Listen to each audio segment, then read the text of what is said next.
Here. Davis. Here. Godez. Here. Trogger. Here. Please rise for the Pledge of Allegiance.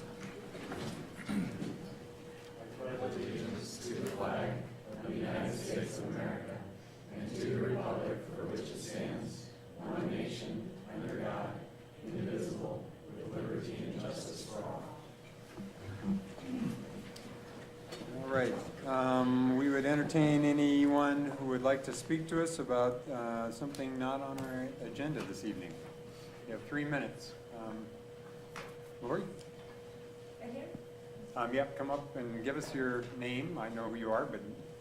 Hi, I'm Lori Fairbanks, and I live at 1240 Bennett over on the east side of Grand over here. And I just have a quick issue that I've mentioned at a couple neighborhood meetings, but I noticed that nothing happened. I walk through the tunnel under Grand at 12th Street, like every day, and you know, it's a little daunting. It's not horrible. I've never felt threatened or weird, although I know a lot of people won't send their children through there. I think it's mostly because it's dark. I think they're doing a little bit better job of keeping it clean these days in there, but it's really dark and kind of forbidding, and I think it's going to be dangerous when we have more people using it during the bridge closure.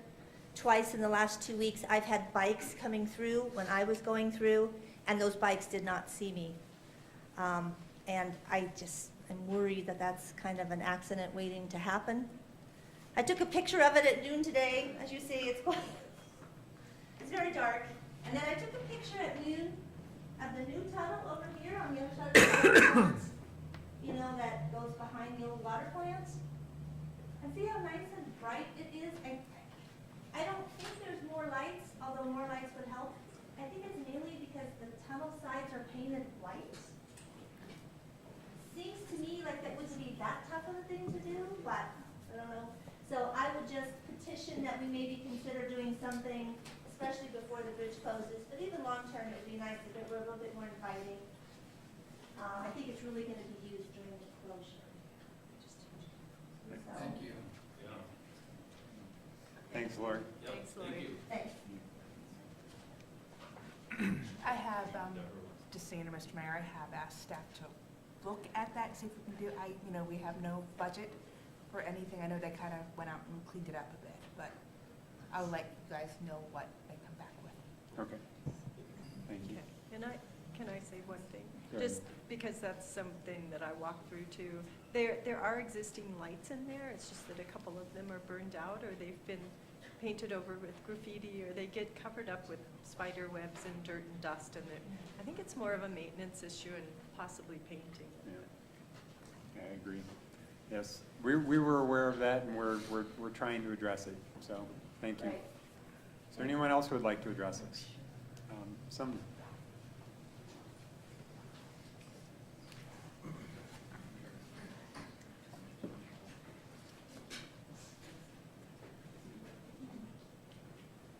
Good evening, thank you. Sumner Schachter, 1204 Blake, and I guess a de facto representative of Imagine Glenwood before you. I've actually been asked to come here to read a letter that some of you have received, but I also want to make it a point while I'm here that I'm here greatly out of appreciation for what's on your plate, what you're doing, what you have done, and all the moving parts, and a great example is the West Glenwood connection today. So thank you very much. Sometimes, once in a while, we end up at cross purposes, but hearing Lori is an example of bringing feedback to you that's so important. Imagine Glenwood wants to be proactive and protective of our neighborhoods, which several of the candidates had mentioned as part of their platform, and also bring a voice to council and engage. So that's partly why I'm here. Sometimes we're at cross purposes. For example, CDOT, I believe, they have a legitimate purpose. Get people off the highway and through Glenwood as quick as possible. Sometimes that conflicts with our neighborhoods and our connectivity issues. So you guys have a lot of things going on, and we appreciate it.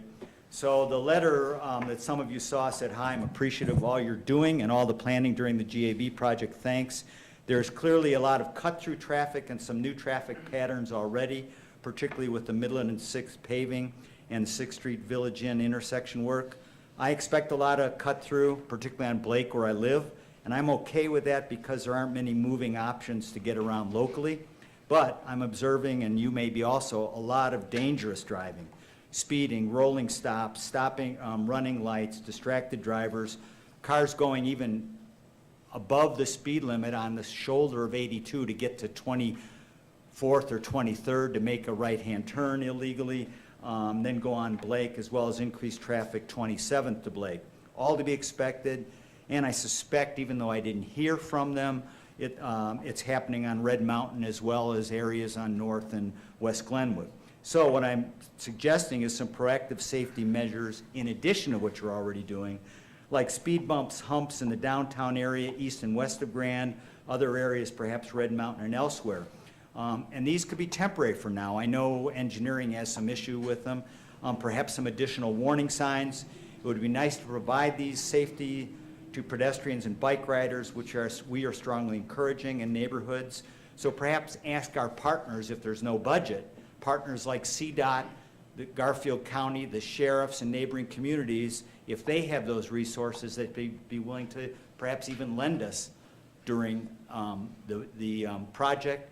And the speed bumps themselves are not particularly expensive. So anyway, some additional thoughts and feedback, and thank you very much. Thanks, Sumner. All right, is there anyone else who would like to address us? Don?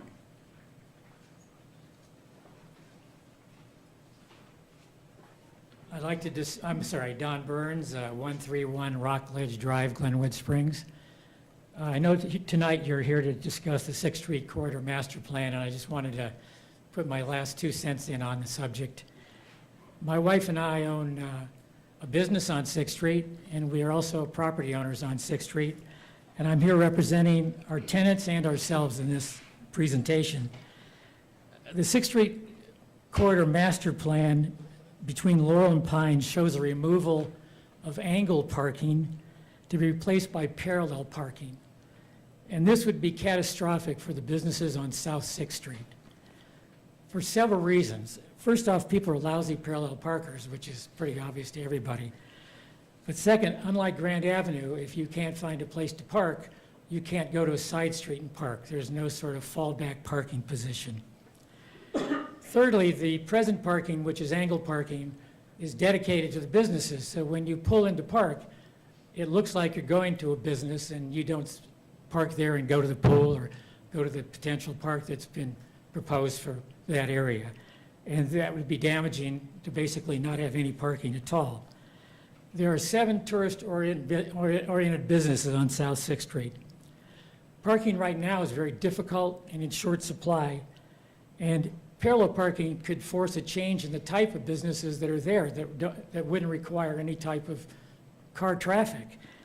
And there's sort of a messy vitality to the place, which you may not think is wonderful, but it works because we're full in terms of tenants and we basically cater to the tenants. And, you know, do you want another real estate office on 6th Street is kind of the question. Second point I'd like to make is that the angled parking in front of our building is actually owned by us, was deeded to the city as long as it was to maintain angled parking, and if it ever doesn't maintain angled parking, reverts back to us. So it isn't like you can just walk in and change it. You've got to go through us, so to speak.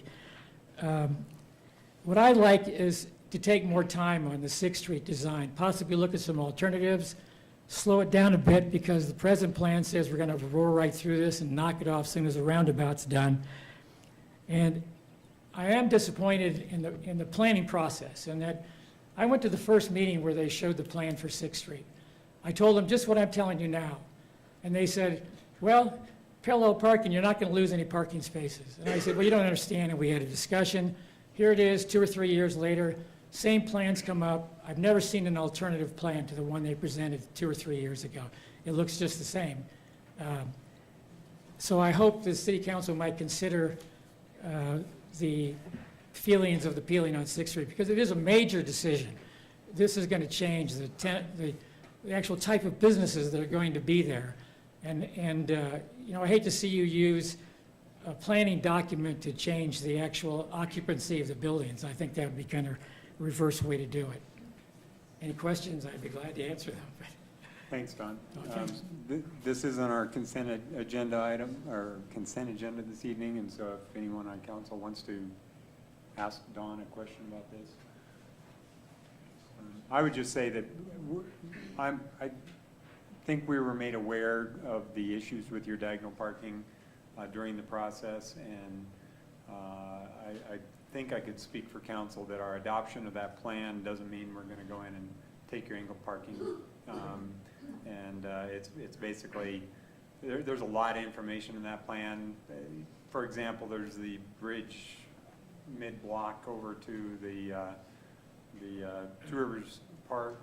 We're probably not gonna build that either, you know, so there are elements of the plan that I think are perhaps not as valuable as other elements of that plan, and we are aware of your angle parking, or at least for the next 2 years while I'm here, I don't think we're gonna be doing anything with it, so.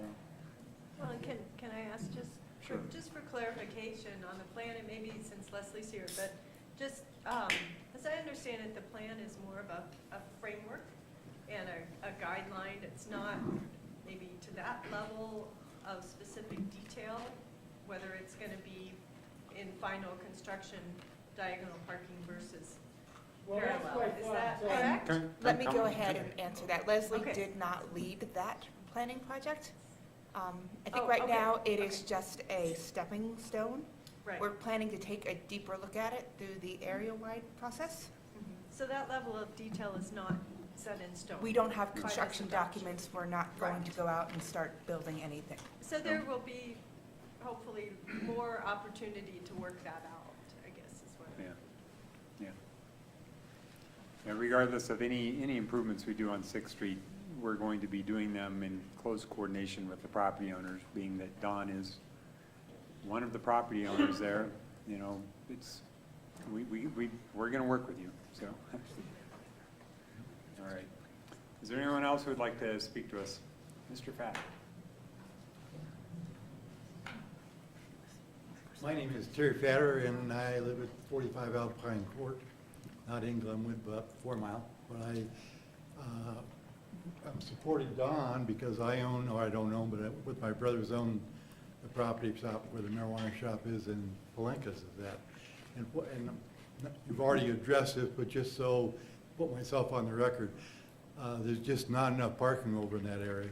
And unless you're gonna build a parking garage or do something to mitigate that problem, don't hurt the businesses who are trying to be there and trying to make something go. So I appreciate your consideration and thank you for the time. Thanks, Thank Terry. you. All right. Is there anyone else who would like to speak to us about something not on this agenda? Heather?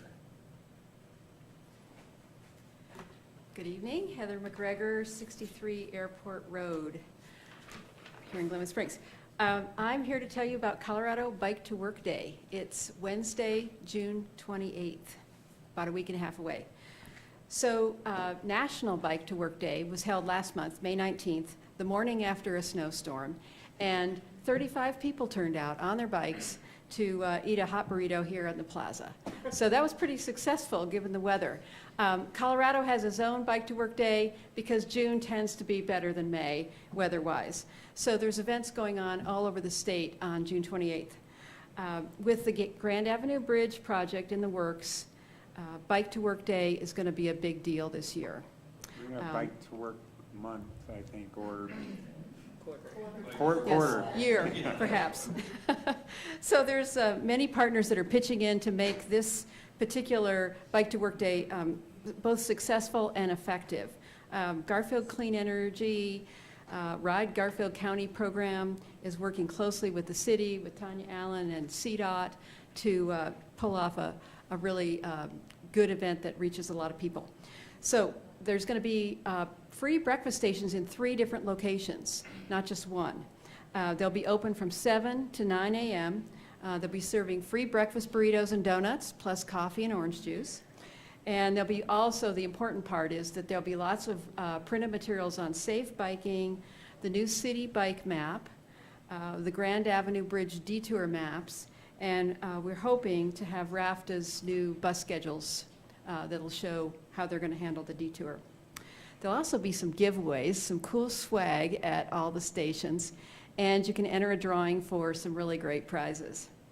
So the breakfast stations are going to be located at these places, right out here at City Hall Plaza on 8th Street. And then Alpine Bank is graciously hosting one at their 23rd and Grand Bank. And then the RAFTA West Glenwood Park and Ride, very close to where the new bridge is, will also be a location of another breakfast station, and that one will be hosted by SGM. So on that West Glenwood station, same date and time, the Grand Avenue Bridge is going to double over with their first neighborhood zone event. They're going to have a whole series of these running in July and August every Thursday in the 5 different zones in Glenwood, and this will be the first one. They figured this will draw a crowd, so that'll help people get together and organize their plans for not driving their car during the Grand Avenue Bridge detour.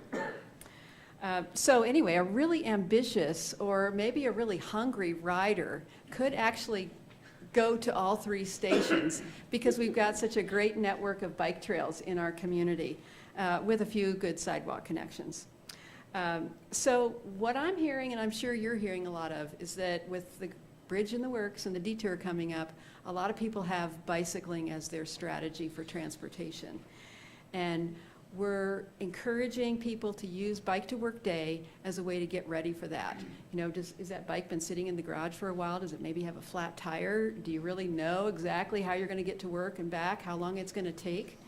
So we think Bike to Work Day is going to be a great opportunity to make sure that your bike is road ready and to test your route to work or school. So I'd like to invite all of you to come out for Colorado Bike to Work Day on the morning of Wednesday, July 28th. I have little flyers for you. Thank you.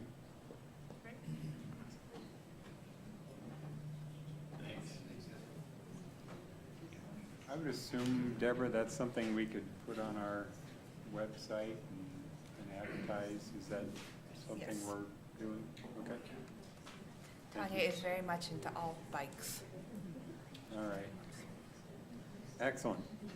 Is there anyone else who would like to speak to us about something not on this agenda? Okay, seeing none, I will close the citizen comments. And I will point out to everyone that there are 4 changes to our agenda this evening. Item 4E, 14E, 14F, and 14I have been removed from the consent agenda, and they will be considered separately. And then item 17 has been postponed. We will have a work session on item 17 at our first meeting in July. At this point, I would open it up for any council comments. Oh, sorry, I gotta look at the lights. Todd? So I'd like to thank Sumner for coming in and speaking up and for writing this letter. Also, the Imagine Glenwood group, I think they're doing a good job of reaching out to more parts of town than they maybe originally were. I think originally focused on Blake and the Blake Gate, and they've really reached out to other parts of town to get comment from them, and I appreciate those comments coming back. I've lived on both sides in the whole town. I've lived on Pitkin, Blake, Bennett, so I kind of get the downtown. I've done that for the last 23 years. So I appreciate your guys' inputs. I think some of your successes, one, I think you were able to get that stop sign at 10th and Blake, which has really helped Blake slow down at least from the 1100 block to, say, the brew pub. I mean, that's really slowed traffic down. The 10th and Pitkin sign was great for helping the kids get across school. We've talked about a few more things that you guys have mentioned, and one was the school zone between 13th Street and, say, Bennett Street. When Bennett Street pulls off after the college, and getting a school zone there to slow that traffic. That traffic likes to go from Sayre Park all the way now to 13th Street before there's a stop sign, and there's still an awful lot of speed, people speeding through there. We're getting ready to encourage everybody to bike to work during this 3-month bridge closure. Blake is one of our main bike routes. I mean, we actually have bike lanes on Blake Avenue, and if we're gonna ask everybody to go on Blake Avenue, we still need some traffic calming measures to get people to slow down, so we're not having accidents on Blake Avenue. So I'd sure like to see if we can, get that school zone posted at 20 miles an hour. That would really help us, I think. Because definitely people are gonna use Blake substantially as the East Glenwood bypass during that time. And then just going forward in the future, that should be a school zone anyway, in my opinion. That's, you know, there's a school there. I mean, yes, there are some adults, but there's also high school kids that take classes there. So we'd like to see that. I thought that the letter, when you mentioned borrowing equipment from other communities, I thought that was a great idea. You know, if we're lacking those speed signs, is that maybe that's being done, maybe nobody wants to? I highly doubt it. That they would lend us any of those? Yeah. I mean, I saw one the other day down in Castle Valley Ranch, and I was like, why? And we could really use that during our bridge closure. So, don't know if anybody would donate anything out there like that. Maybe CDOT has some signs sitting around, but those flashing signs that tell you how fast you're going sure do help. They sure do remind me if I'm going too fast. Don't think that's possible? You know, we can always ask, but no, I mean, communities don't necessarily like to share those kinds of things. And we're the big city for the region. Yeah. Okay. Well, anyway, I appreciate what Imagine Glenwood is doing and what they're bringing to the table and the ideas they're bringing. And as far as I'm concerned, I've never met a stop sign downtown I didn't like. So anybody who wants to propose more stop signs downtown, you got my vote. All right, thanks, Todd. Kathy?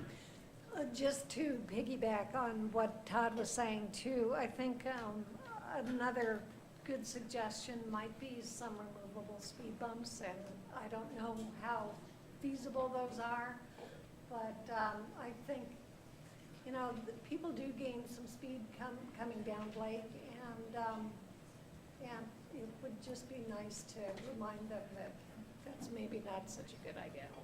If I may, You may. anything we add on now Right. has to come from a previously budgeted project like we did from 7th Street. And we're running out of Money. time, I think, Okay. even more than money, as staff is trying to finish up all the other priorities you guys want done before that bridge closes on August 14th. So almost in a way, if you add something, You're something gonna else take will not something get away. done. Okay. Just because it will take the time and attention of engineering and other stuff away from everything else they're trying desperately to get done. And that's fine, but we just might have to look at our priorities again. Can someone else, like purchasing, look at the cost of those speed Speed bumps? bumps. And just as an informational thing? It would still have to take It engineering takes to look at engineering, it to yeah. make sure it makes any kind of sense. Okay. And I'm not trying to be difficult, I just know like we are up against a fairly serious calendar now. Understood. I'm not negating any problems, but it's also, everyone has to realize every single neighborhood is going to have this problem. I'm not gonna be able to get in and out of my townhouse either. Right. Well, it's only gonna be one entrance, it's going to be a solid line of traffic. I mean, it's not anything I think we can speed bump our way out of. Okay, all right. I guess I would like to look at those as not necessarily short-term solutions for the Grand Avenue Bridge, but also just solutions for slowing traffic down both, maybe there, Red Mountain. You know, there are other neighborhoods as well, so, Absolutely. okay. I know we did commit to looking at long-term traffic improvements for Blake after the bridge project. Okay. And I think we're still committed to that. Okay. And I will talk to Terry and I'll see what we can do. There's only so much time room left. to go around, and so much time. Okay, point well taken, thank you. We've definitely put a lot on their plate at this point, and Yes. I would say let's keep trying to get everything done we can get done, even if it happens 2 weeks or 4 weeks after the bridge is closed, if we can keep getting some of these other measures implemented, I think it would be good, but. And I do think we will have more time to kind of think about that. You know, for instance, the parking lot at the sewer plant. We can't get it done by August 14th, but we're still working towards getting it done. So if we get it done, you know, at the end of September, it's still done. Right. So Right. And I agree with Catherine. I think would it be nice to have a few of these things done before the bridge closure? I get everything that's going on, but I'm looking at it long-term also. I mean, those extra stop signs that we have been able to get engineering to agree with, it's really good. And to me, they're successful in doing what they were intended to do, and that's make our neighborhood safer and calmer, if you will. And I think there's a lot more of those spots around that we can talk about for long-term. absolutely. And I get the short-term situation we're in, but long-term, I think if Imagine Glenwood keeps on, staying in front of us, they'll see more wins as far as that goes. And I mean, I think it's something we should look at for every neighborhood. I agree, totally agree with that. Like I've always told Mike, we don't owe people a fast trip through town. We owe people an organized trip through town. We don't owe them speed. Yeah, I would concur. Thank you. Shelley? And I just have one more thing that I would add to this, and thank the Imagine Glenwood group for coming again today. One of the items that we've looked at and I've heard about for the detour plan is some of the block-offs they're going to do into the Red Mountain neighborhood to prevent that cut through. But I haven't seen any of that being proposed for turn-ups into the east side of town off of Grand. And I think there will be that propensity for people to want to try to get off of Grand when they're heading north and try to cut down Blake and then get back in at 8th. And that does not help the traffic flow. It doesn't solve anything. So I guess I'd like to see something along there that even if we had partial blockages or barricades that said local traffic only. And I know everybody won't follow it, but a majority of people will. And I think if we can enforce it some way, it would be similar to what they're doing on the Red Mountain side, but it would keep too many people from trying to just, again, cut down Blake and then try to get right back on at 8th or 9th. And the doesn't help reason, I think there's a reason why they're doing it at the Red Mountain, and that's because the detour goes straight by that neighborhood. And so you would But the have. detour goes straight by the whole east side of neighborhoods. Yes and no, because, I mean, it does. It does. But what CNOT is hoping to do is by making it take so long to get back on the detour route. Like you'll hit Blake and you won't be able to keep going without getting back on the detour. And the time it's gonna take you to get back onto Grand Right. is supposed to be the detriment, to keep you from doing it. So are they putting the word out on that? I guess Yes. that's, how do we educate people so that they don't take that turn? Well, We the have very at first every time I one. do, and they're And at sitting- every community meeting we went to, at all the schools, that point was made. Now, that being said, not everyone's gonna hear it, not everybody is going to, we're gonna have people who don't even know the bridge is coming down before Right, it and comes down. that's why I think signage would be helpful. And again, that comment is more to be made, we can make that at the neighborhood meetings too. And once again, I'm sorry, it's just every neighborhood is going to be impacted, and every neighborhood is going to want to make it so no one is driving through. Everyone is going to suffer. We're being optimistic, we're doing the best we can, we're looking And for we will parking everywhere. We will get through it. If we start protecting certain neighborhoods, everyone will want it, and It's going to be universal. I mean, it really is going to be universal, and that it sucks, but does. it's going to be universal. I mean, Yep. everybody's going to get impacted Yep. for 95 days. All right, any further council comments? Okay, next we have a proclamation designating July 2017 as Parks and Recreation Month. I think Brian is here, our Parks and Rec Director, to accept this. I'll go ahead and read it, and then I'll sign it and give it to you. Whereas the City of Glenwood Springs recognizes Parks and Recreation as an integral part of the culture and character of our community and the benefits derived from Parks and Recreation resources to meet the needs of our citizens and contribute to their quality of life. And whereas our parks, recreation programs, and facilities are vitally important to establishing and maintaining the quality of life in our community, ensuring the health of all citizens, and contributing to the economic and environmental well-being of our city and surrounding region. And whereas parks and recreation programs build healthy, active communities that aid in the prevention of chronic disease and improve the mental and emotional health of all citizens. And whereas parks and recreation programs increase a community's economic prosperity through increased property values, expansion of the local tax base, increased tourism, the attraction and retention of businesses, and crime reduction. And whereas parks and recreation areas are fundamental to the environmental well-being of our community. And whereas parks and natural recreation areas improve water quality, protect groundwater, prevent flooding, improve the quality of the air we breathe, provide vegetative buffers to development, and produce habitat for wildlife. And whereas our parks and natural recreation areas ensure the ecological beauty of our community and provide a place for children and adults to connect with nature and recreate outdoors. And whereas the U.S. House of Representatives has designated as July as Parks and Recreation Month.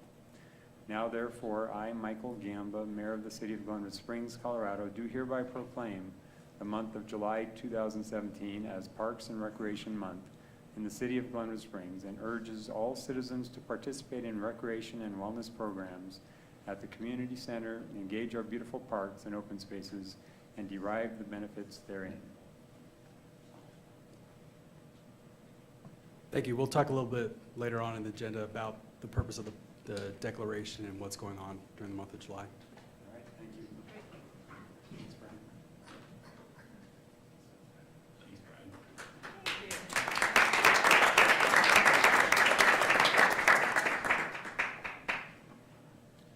Okay, now we're up to the consent agenda, minus items 14E, F, and I. Is there a motion to approve? Motion to approve the consent agenda. Second? We have a motion by Shelley and a second by Kathy to approve the consent agenda, excluding items 14E, F, and I. All in favor? Aye. Aye. All opposed? Motion carries unanimously.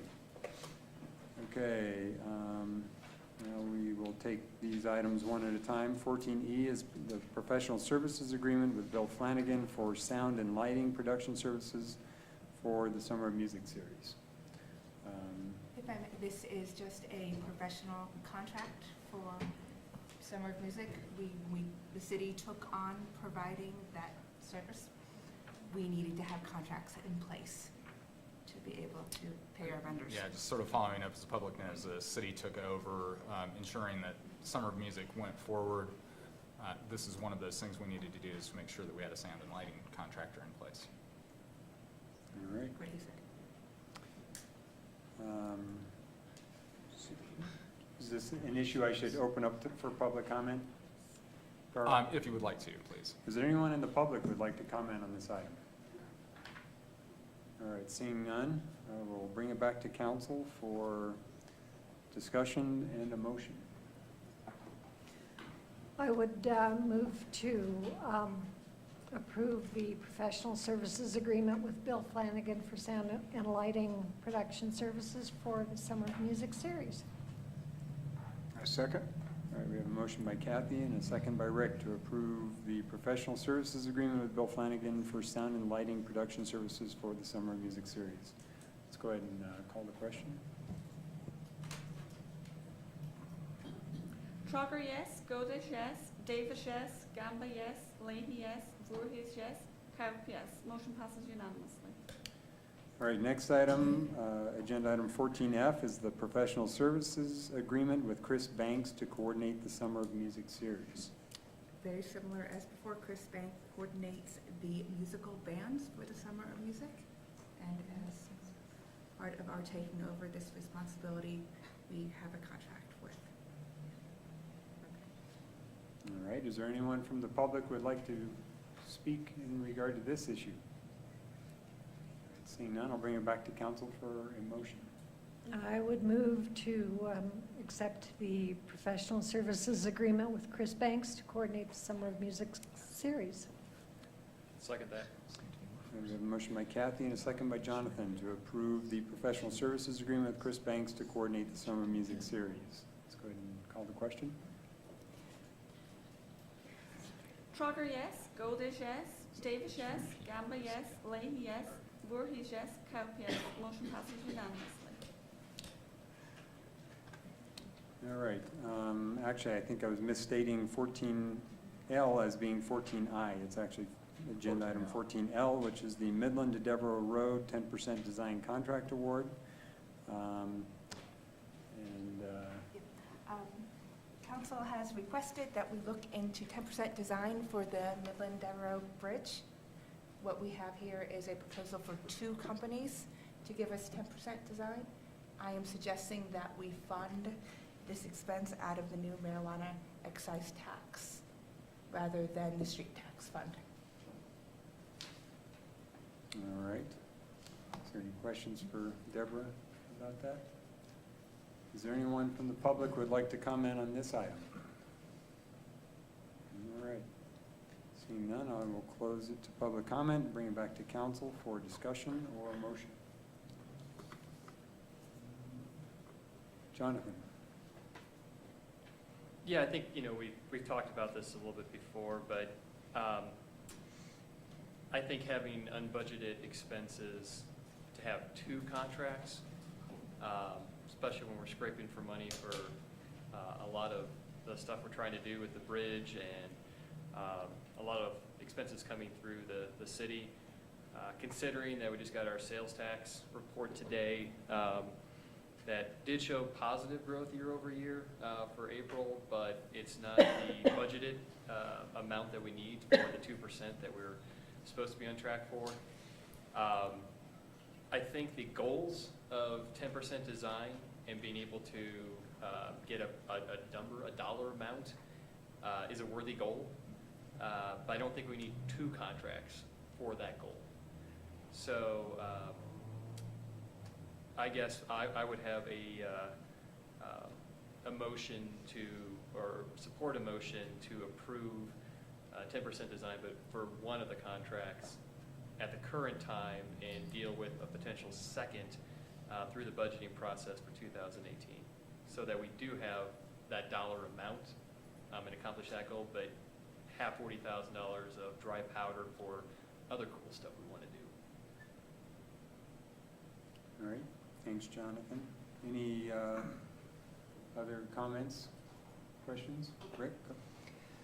As we looked at this, it's a 10% design, so it's going to get us, in theory, at least 10% down the track for looking at the bridge. And at this point, I'm not sure that a 10% design with 2 firms would necessarily really nail down what the cost would be going forward.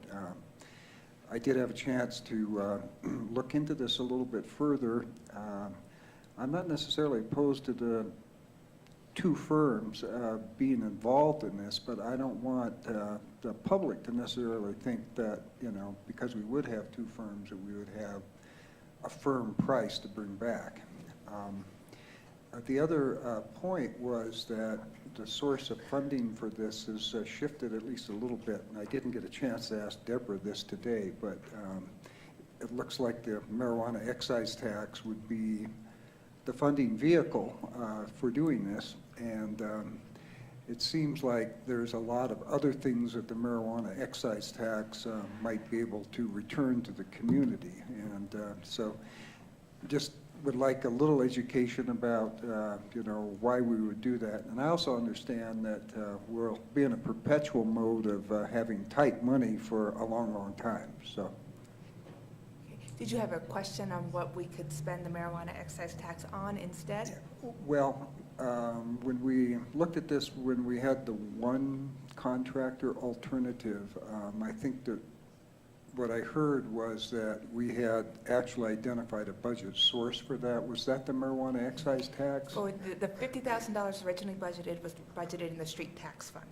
Okay, So when, we had council, when council asked that we look at both of them, it kind of made sense to me there's about $100,000 left in our estimated marijuana excise tax for this year because we were unable to hire a police officer where I had it budgeted previously.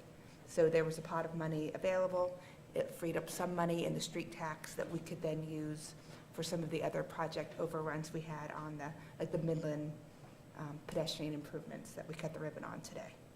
So Okay. that's why I'm suggesting we shift it all the way over. Plus, it makes sense to keep them together, not having, them separately. okay, thank you. All right, any further questions? Oh, sorry, I got it. Shelley? And do we have a motion on the table? Did you make a motion? I would make a motion. Okay.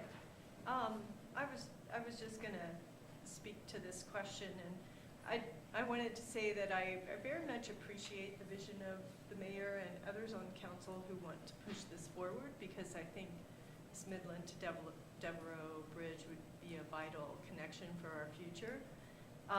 The issue that I have with it right now is more about timing. I think we have so much on the plate right now of staff. We have the Grand Avenue Bridge closure coming up. We do have some potential budget shortfalls, and I think we could maybe better spend this money this year on some of these issues to deal with the detour that we may not have anticipated yet, and it may come up, or we might have overspending on. So that's my issue right now, is just the timing of it. I'd like to see this pushed off until next year when we're past this short-term construction that we're going through right now. But I do appreciate the vision of that, but I just can't support it right now. All right, thanks, Shelley. Kathy? My only question, and I'll direct this to Jonathan, since you had suggested this, is doing a design now and then putting off a second design till 2018. Did I understand that correctly? Yeah, and I think my rationale for that is I want to honor the work and the intent of the previous council that budgeted for it. So it's already in the budget for one design, but the second design is giving me a little heartburn. But if we want to address that second design with the new council for 2018, that's what my motion would be. Okay. My only concern with that is that if they don't come in at the same time, that you've got a disparity there. You will have one already in the books, and then you're going to ask somebody else to come in and basically either build on that or take it a different direction based on what they're seeing on that design. I'm also a little bit concerned that I think the idea, the intent of the two designs was to get the best possible design and to get the most creative design and possibly the most economical and efficient design. So I guess for that reason, I would still continue to support going out for the difference in this now. So, for two. And I think, sorry if I Yeah, might jump go in. ahead. I think, my proposal is more I don't know if a splitting of the baby, but more of a reaction to the idea that we need to have a cost. And I think that that's one thing that I've heard from the mayor is that if we have a cost, we can sort of plan for it and sort of identify funding sources. And I think one design for me gives us that. I don't think a 10% design is going to, and potentially not, I'm not a design firm, but I don't know that it would queer a future second bid substantially. But that's all I was. Yeah, I would just comment that Kathy is correct that our intent was all along to essentially have, if you would, a design competition on this. The idea being, historically, we have always gone out and hired a single contractor to do a design, and that's what we move forward with. And I have personally been fairly critical of some of the city's past projects that, in my opinion, have been extremely cost inefficient because of that model. I think that this approach of having two firms working simultaneously, just on a 10% level, you wouldn't bring this to a full 100% level design, certainly, but you know, you get independence of thought when they're doing it simultaneously. If they happen sequentially, then that kind of goes away. That independent thinking about the design process, or about the specific design for this structure, and that was our intent. Yes, this is more than what we budgeted with the marijuana excise tax. You know, there is funding available for it, but while it's more than what we budgeted, if we approve this measure, we're approving the intent of what was budgeted. The intent was, in fact, to not just give it out to one firm, but to make sure we had at least two. Actually, we were hoping to originally get perhaps as many as three firms to take a look at the cost of this and what solutions might be most functional and most cost effective. So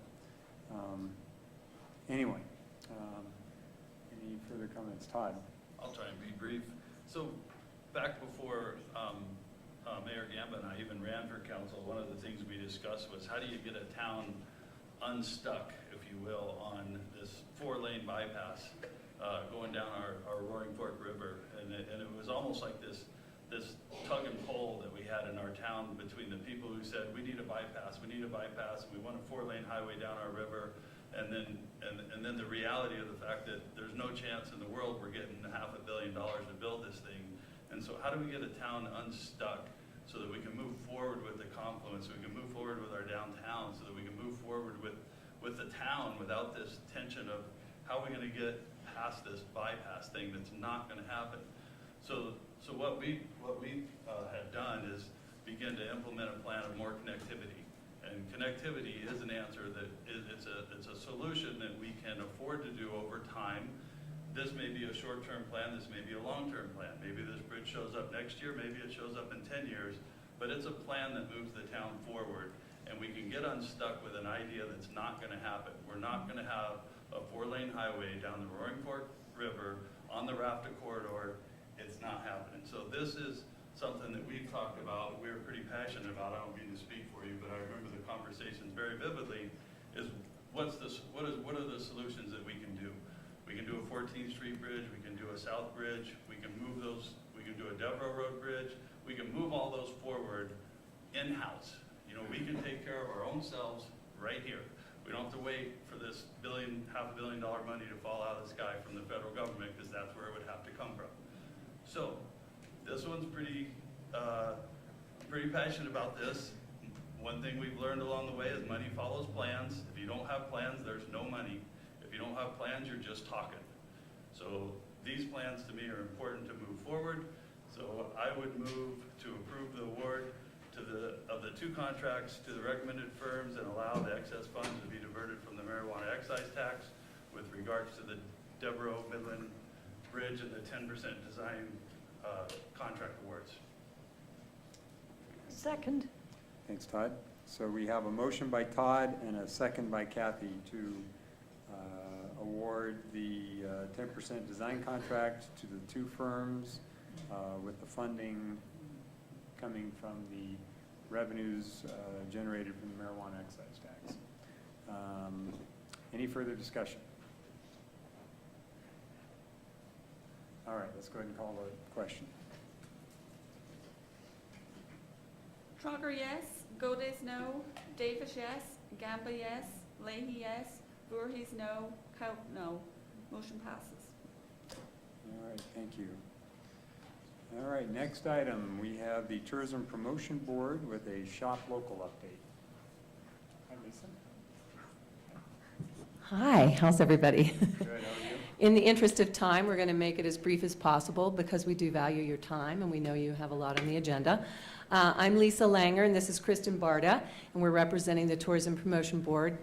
At the beginning of the year, we had a project brought to us by the previous council through our liaison to the Tourism Promotion Board, Steve Davis.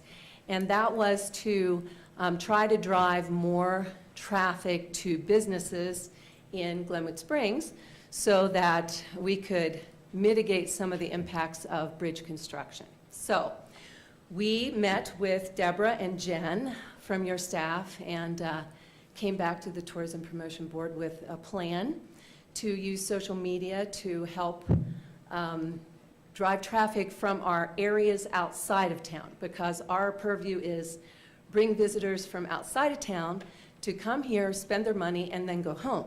So they don't impact our neighborhoods and our streets and so forth. So that's what we're about, and that's our mission, if you would.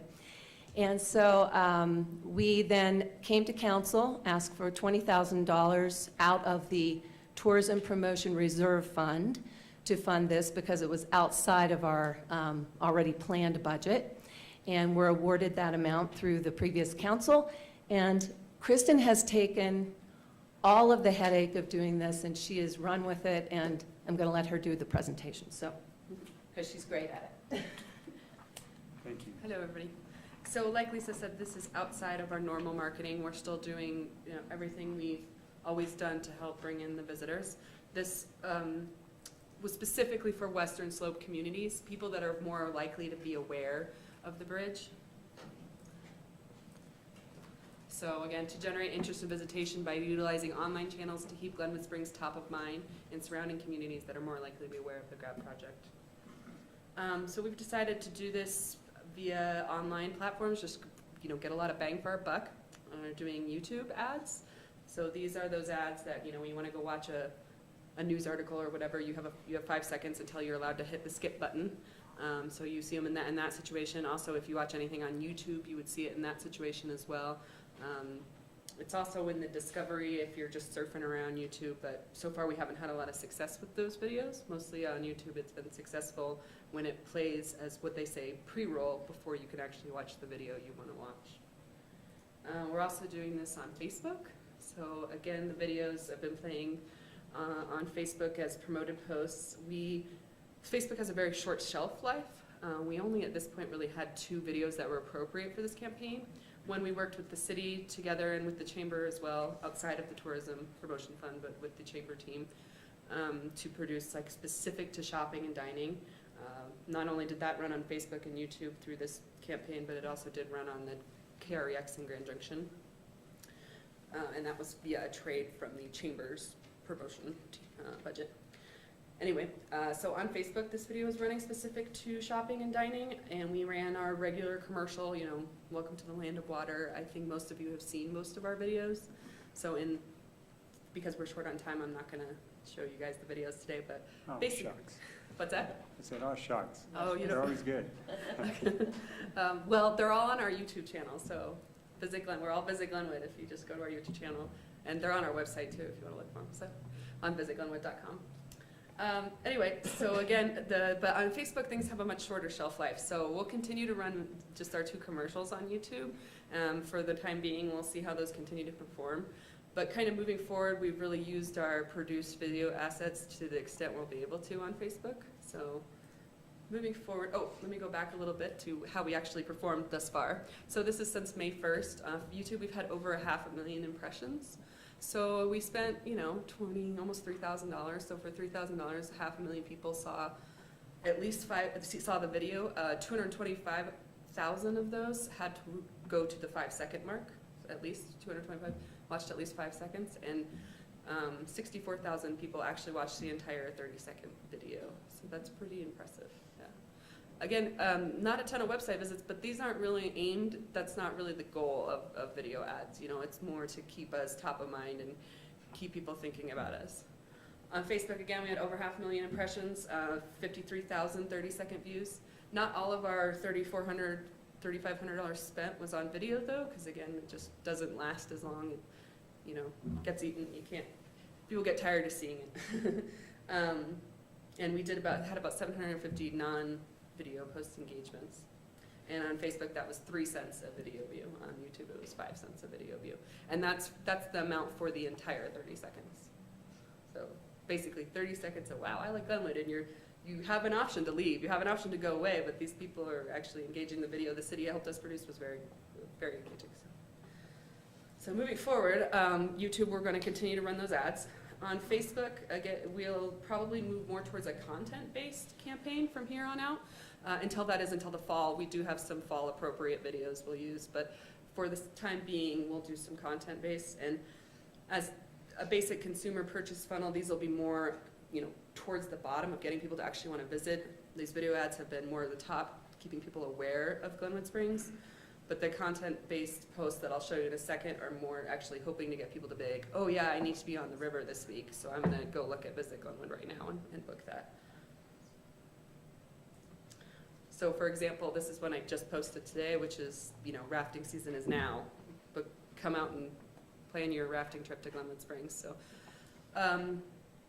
as Lisa said, this is outside of our normal branding and normal budget, and really we don't, we can't just talk about shopping nonstop because nobody's going to come and, oh yeah, I really want to go to Glenwood to shop. But again, we're just trying to get people in the Western Slope to be aware of what's, to still be aware of us and still want to come. So, and one thing that's been really great about this so far is this isn't something we really do. We have a very small budget for Facebook.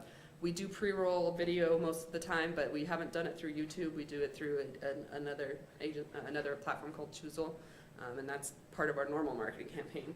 But having the opportunity to do this and have this budget has allowed us to test things that we don't now can decide next year. Hey, is this something we should always be prioritizing? Should we always have these social video ads running? Should we be producing a video a month for social media? And do we need to put money towards that? So that's something that this has given us an opportunity to really look at. I like to use this as an example. So these are the same blog posts. Depending on your preference for photo, you could say that the photo has a lot to do with it. But I just want to show that I spent $185 on the one on the left as part of this Come to Glenwood Springs campaign. For those who can't read it, it says plan your summer visit to Glenwood Springs around one of our jam-packed event weekends. And then the one on the right says Glenwood events are right around the corner. Be sure to schedule time to visit during your favorite Glenwood Springs events. Two different photos, both land on the same page, look a little bit different because one is promoted and one is not. We had 18,000 impressions on the promoted one for $185 with 410 likes and 44 shares. And the one that I just basically put up had 1,500 impressions with 12 likes and no comments or anything. So you can see Facebook, it's all pay to play these days. And this is giving us an opportunity to see what works. Moving forward with our targeting, now that we've had people interact with these ads, we're able to retarget those same people and say, hey, you liked this, you shared this, or you've been to our website, I'm going to and you live on the Western Slope, I'm going to show you an ad more frequently than just some random Joe Schmo. So it's pretty neat. So that's it so far. Any questions? All right, thanks, Kristen. Does anyone have any questions? Will this will continue through the detour? So what council granted us was up to $2,000 a month for 10 months of 2017, so through December, yeah. Okay, great. And then next year we'll have to reevaluate. Shelley? I just have one question, and again, I'll say up front, advertising is not marketing is not my purview at all, so this may be a horribly stupid idea, but, I've talked to a lot of people in town who are just fascinated by the bridge construction, and they love to see it. Mm-hmm. And, you see some parts of the bridge going up, and it's pretty cool looking from the pedestrian bridge. Mm-hmm. And I love what you're doing here. The pictures are beautiful, and rafting season is so fun. But I'm just wondering, is there maybe an angle to say, come to Glenwood and soak in the pool and go for a raft and come see our new bridge? Absolutely. I think our directive for the last year and a half has been to not discuss the bridge in our branding. Because I think if people hear the word construction, they say, oh no, never mind, I'm not going to come. So, our goal is we want people to still come. Right. And we're working with the GAB team to help maybe produce something that says, you're here, stay out of your car. Here's the bus stops, here's the trails. Have fun, get off the road. But we still want people to come because without sales tax, without people spending money, Glenwood's it's a huge part of our economy, obviously, you guys know that. But our goal has been to not discuss the bridge in our branding. However, when the new pedestrian bridge came out, that was obviously something to celebrate. All 3 pedestrian bridges we've celebrated on our social channels, because we say, look at what we've accomplished and achieved.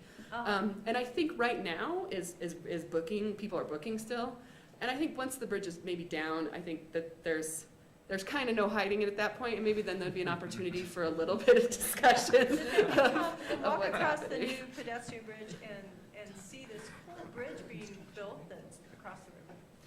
Just an Absolutely. idea. And then Lisa just reminded me, we've had a couple different, well, one group that comes to mind at the moment, that they're coming because of the bridge. So they're all retired, like, road engineers, and there's like 50 of them coming and staying, because they want to stay and see the bridge. So, you know, it's, and I think little, you know, so far kids like. Hey, we got to get out too. Are there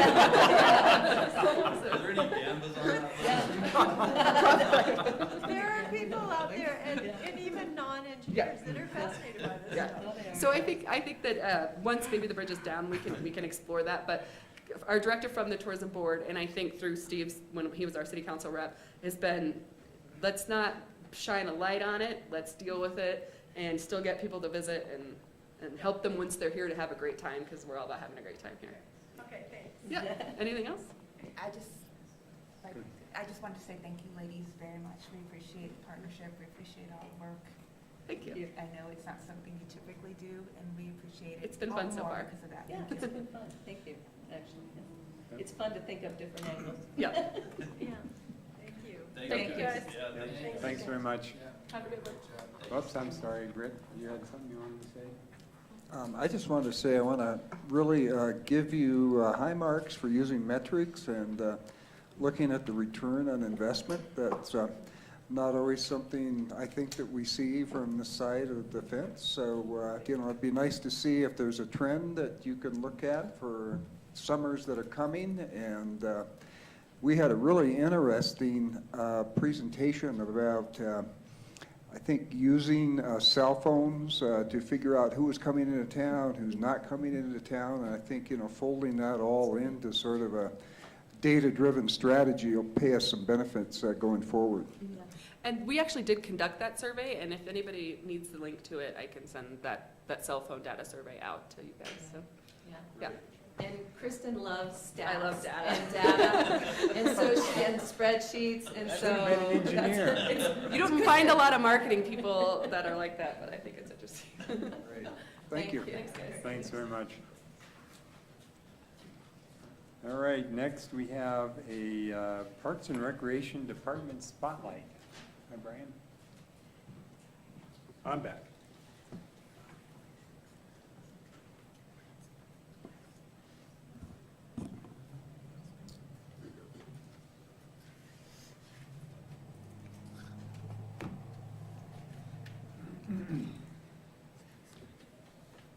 All right.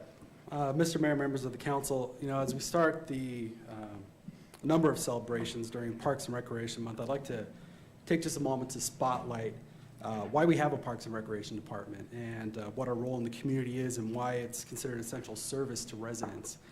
You'll notice that the city seal highlights several of our Parks and Recreation offerings, and there's a reason for that.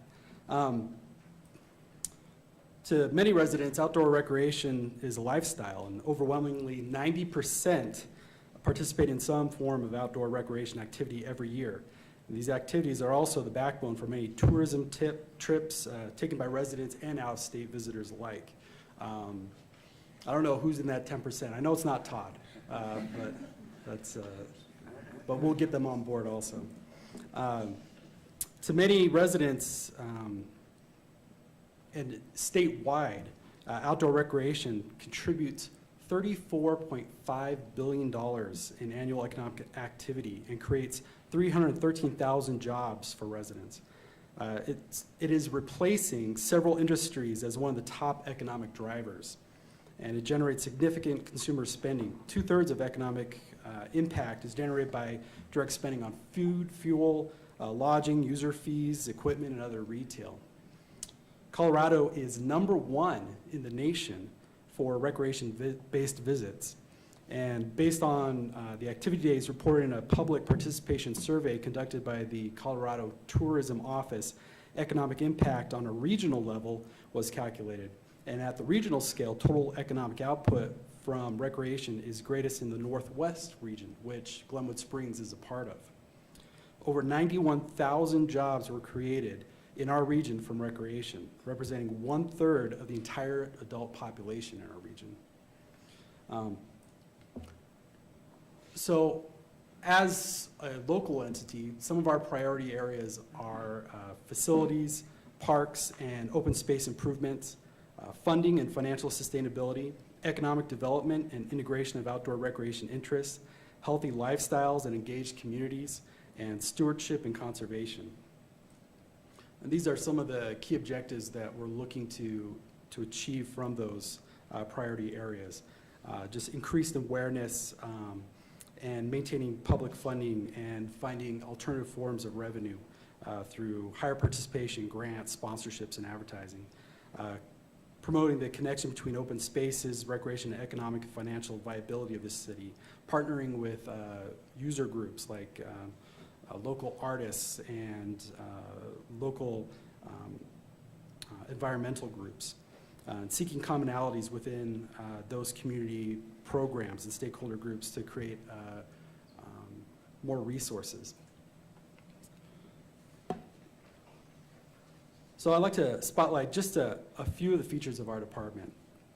We have a lot of amenities here, and the Parks and Recreation Commission has worked very hard over the years to make sure that we have a really well-rounded park system, and Steve and Jonathan have been great to participate in that.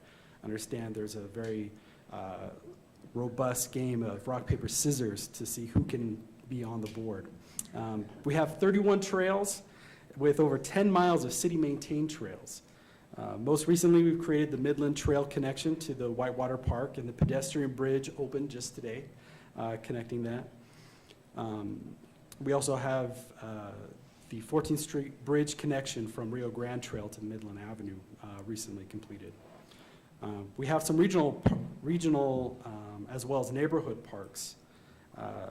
Axtell, Centennial, Glenwood, Gregory, Horseshoe Bend Conservancy, Sayre, Sister Lucy Downey, Sopris, 3 Mile, Two Rivers, Veltus, Vogelar. These are just a few of the parks we maintain. And we have a lot of open spaces that the Parks Division has worked very hard with our Public Works and Engineering departments, as well as the Colorado Parks and Wildlife Division, to improve and preserve those areas which have a lot of wildlife habitats, especially along the river's shoreline.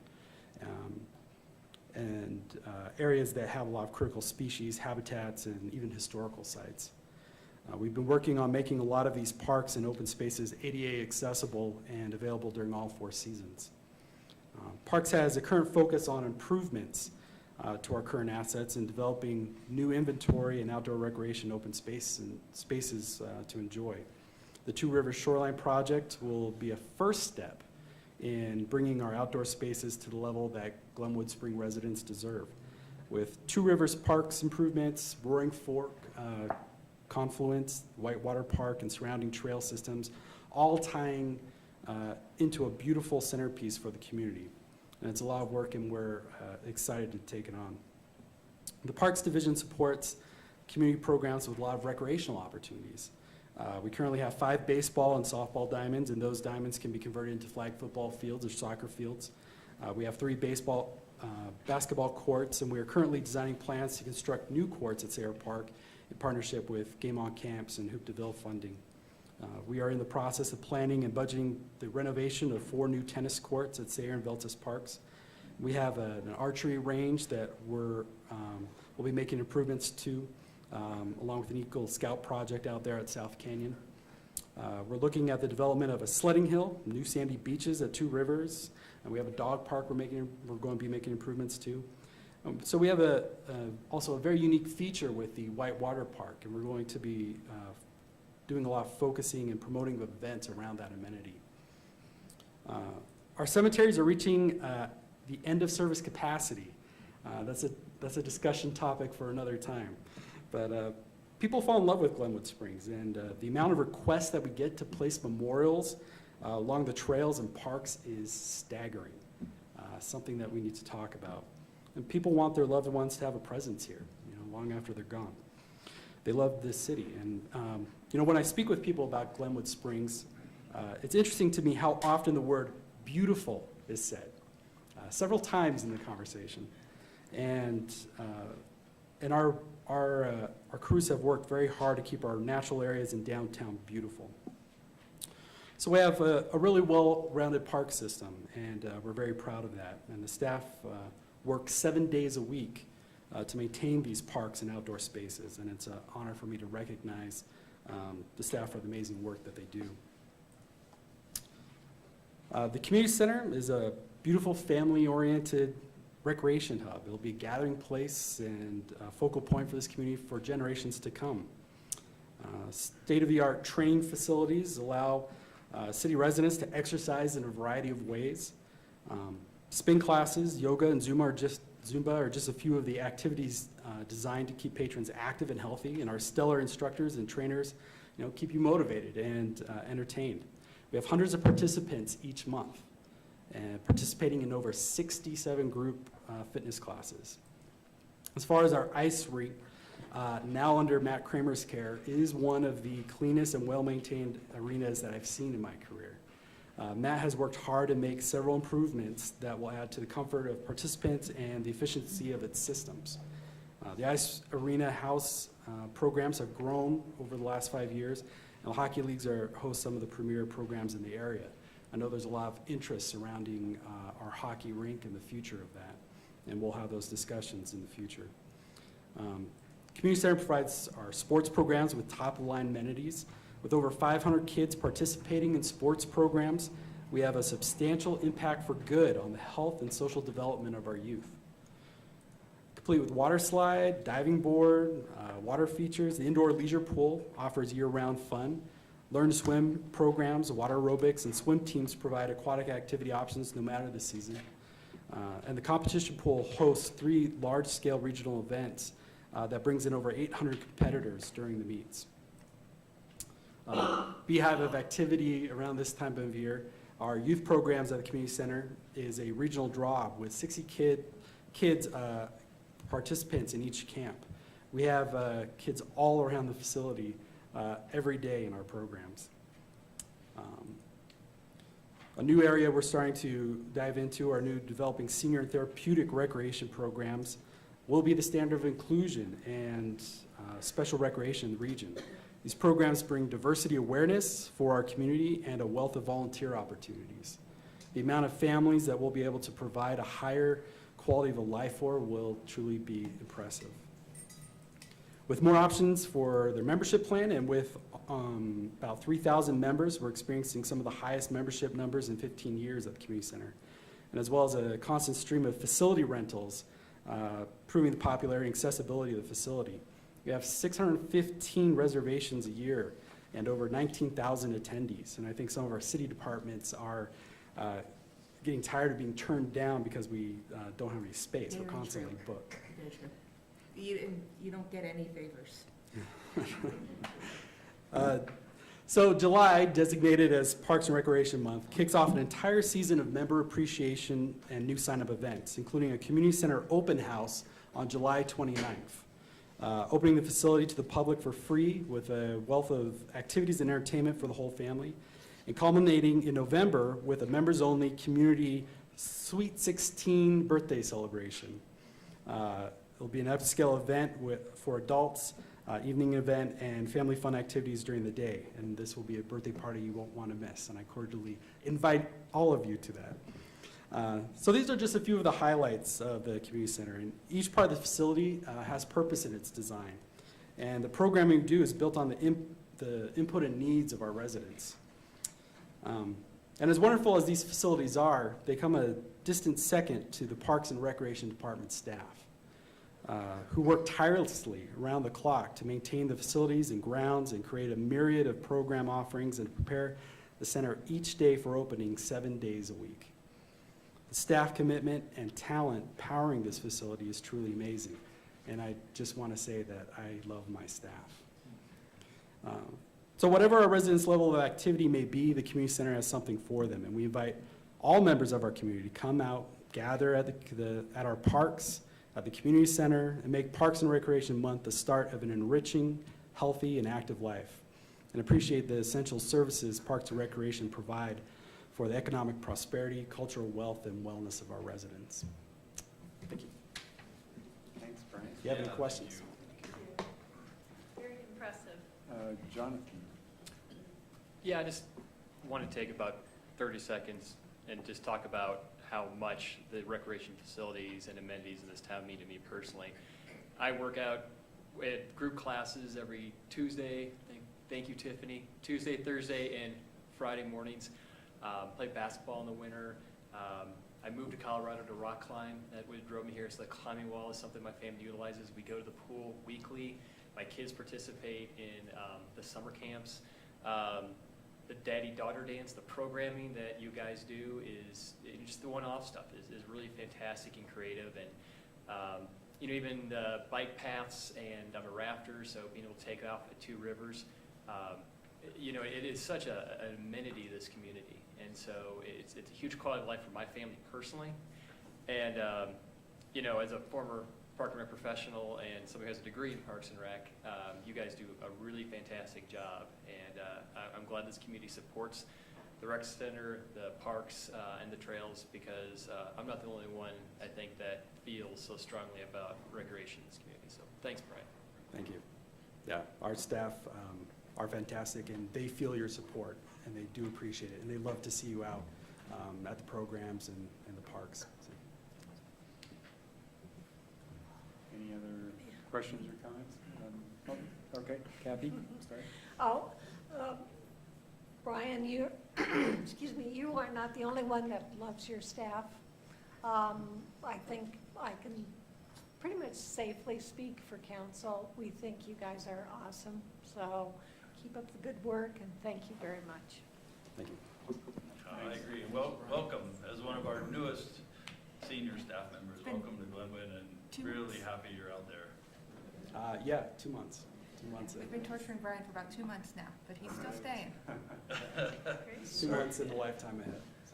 Exactly. Very pleased that you're out there. Thank you. And thank very you for impressive taking that on, someone who's been here for 2 months could put together a comprehensive presentation like that, so thank you.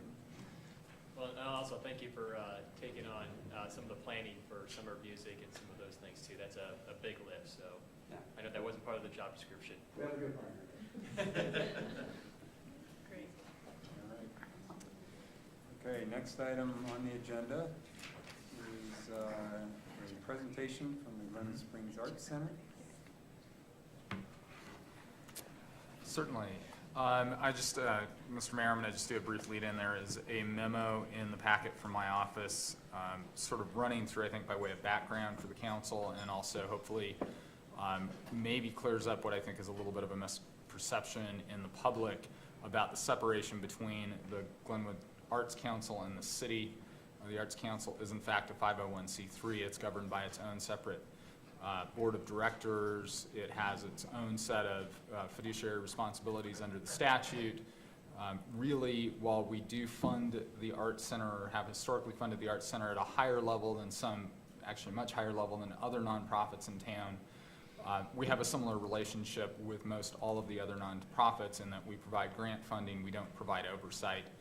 I know that there was a little bit of a discussion in an article in the paper a few days back about how the city should be providing oversight to these organizations, and I just wanted to point out that there are a lot of 501c3 nonprofits out there that we provide funding to, and other types of nonprofits, and it would be a huge undertaking for us to suddenly become the managers of all of those entities, and I don't think there's any reason why the city would want to do that, nor would they want us to do that.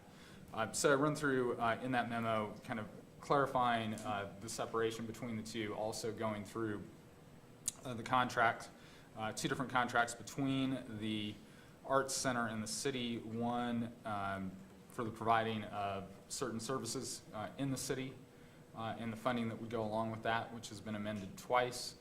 One of those was to make the director an employee of the city, although in that amendment it was very clear that we didn't have any oversight of that director. We were simply providing salary and benefits as the the component of the $50,000 a year that we were providing to them.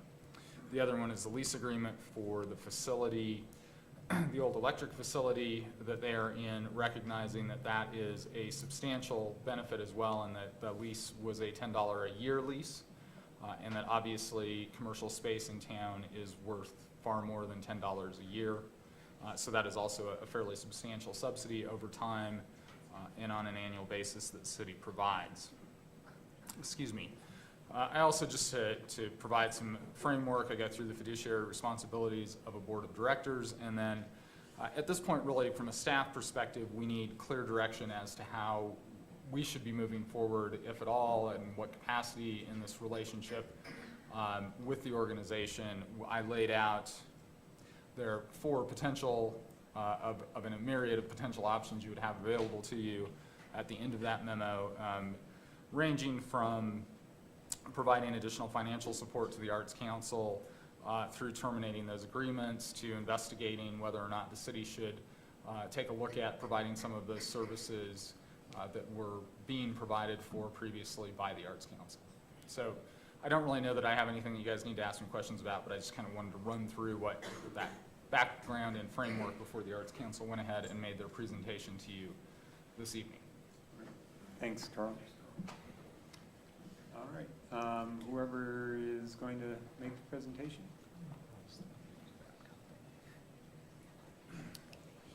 Hello, I'm Anais Liston. I'm the secretary on the Glenwood Springs Center for the Arts Board of Directors. You all know, I'm sure, the benefits of art. I could go over countless studies that show children do better in school when they have art, and senior citizens have improved cognitive abilities. As a baseline, I think you can all agree how important the arts are to a healthy society. I know you agree by the very fact that the Arts Center has been in collaboration for as long as it has with the city, and for which we thank you from the bottom of our hearts. The city has been an invaluable, the city has been an invaluable resource, not just as a source of funding for us, but also as partners in helping us better arts for Glenwood citizens. The taxpayers have seen the value of this and voted in part to approve and continue the A&I tax that benefits all of us. I was raised by an artist, my father, Gabriel Liston, who benefited from the Arts Center and the amazing community of artists that the center fostered. I've seen firsthand the effects of art nonprofits on youth and community through volunteer work and interaction with music, publishing, and homeless youth nonprofits. I've seen the difference that the arts can make in the quality of people's lives. Today, we are proposing a restructuring of the Glenwood Springs Center for the Arts, including a new operating structure, budget, accountability, and hopefully with renegotiation with of the center's agreement with the city. We agree that these agreements need to be updated and invite council to enter into negotiations with the center's board. First, we will examine why the center is important to the community. Second, we will examine the need for restructuring. And finally, we will examine a solution. First, why is the Center for the Arts important to the community? The center has provided decades of students a chance to go through art. It has supported and organized countless art-related events, including Summer of Music. The Center for the Arts has fostered years of creativity and helped make Glenwood a creative city. We've done this by providing arts access to clients of Mountain Valley Developmental Services. We've done this through the Fifth Day program that serves over 75 children in the RE2 school district. We've done this through classes and programs in dance, art, music, and pottery. We offer a sprung dance floor, which is a floor that absorbs shock, for those of you who don't know, for dancing and sports.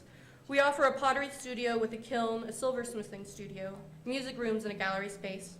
These are facilities which are not generally available to Glenwood citizens and are not easily replaced. The Center for the Arts exists only because years ago committed citizens of Glenwood Springs saw a need in our community and worked hard to fill it. Some of them are here today. The center has continued to exist through the community support of the taxes and events that fund the center. To summarize, the Center for the Arts is important to the community because it fills a need for arts, classes, and events that better Glenwood and the surrounding areas. Second, why does this center need to restructure? We need to restructure the Center for the Arts because our current structure is not sustainable, to be quite honest. And our current agreements with the city need to be brought into the current circumstances. This will allow both of our boards to work together to ensure the long-term viability of the center and to ensure the artistic needs of Glenwood citizens continue to be met. This would allow the two boards to create a more streamlined and accountable center, as well as to update the agreements with the city. For example, these are examples of ways that the center was not sustainable. Our structure for classes and teacher contracts was messy and led to confusion and more work than necessary. We did not have accurate accounting nor an ability for the center's board to correctly determine the current financial picture of its operations. This resulted in the current debt, which we believe we can pay in the restructured environment. And we did not have a strong enough system of accountability, but we have made substantial progress towards full, current, and accurate accountability. To summarize, we need to restructure the Center for the Arts so once again it can become a sustainable and vibrant organization. Finally, what solutions are there to fulfill the needs we have discussed? Using the new budget and structure that Betsy Surratt and Peter Gilbert volunteered to help us create, we have begun to fix our issues. We plan to continue operations so that we can pay off our debts while providing arts opportunities to our community. Once we have paid off our debts, we hope to grow and become more self-sufficient. We will do this by the addition of a comptroller, program manager, as well as clarifying pre-existing roles, which will create stronger accountability. Continuing our recent careful budgeting and only engaging in activities we can afford. Teachers will be paid based on the numbers of students they have enrolled in their classes, rather than a set hourly wage. This will help ensure that classes are profitable or will be removed from our available offerings. The other steps outlined in our full proposal and continued review of performance. In summary, our proposed structure will create a more viable and financially solid center. No other organization does what the center does, and its demise would be a tragic loss to our entire community. I've already seen the devastation that this short loss of the center has had on our community. What drives me forward is not only seeing the center building itself back up to what it once was, but also the possibility of a stronger center. We have begun discussions to integrate seniors into our program. Imagine seniors and children sharing artistic space. Imagine community meetings to discuss art, monthly fundraisers, and more. In summary, the Center for the Arts is important to the community because it fulfills the need for arts, classes, and events to better Glenwood. We need to restructure the Center for the Arts so once again it can become a sustainable and vibrant organization, and our proposed structure will create a more viable and financially solid center. In conclusion, you have all seen how much our community cares about the arts. We have shown you a viable proposal and the desire to work with you. The center is at a place where it can be saved and can learn from this experience to become a stronger organization. I know that you believe in the future of Glenwood, and I hope that that future includes the arts. We look forward to working with the city in a positive, collaborative process to achieve these goals. I think there may have been a couple of people that wanted to speak as well as I. Is that good with you guys? Sure. Yeah. That sounds great. Thank you. It was actually Chelsea Carnoli.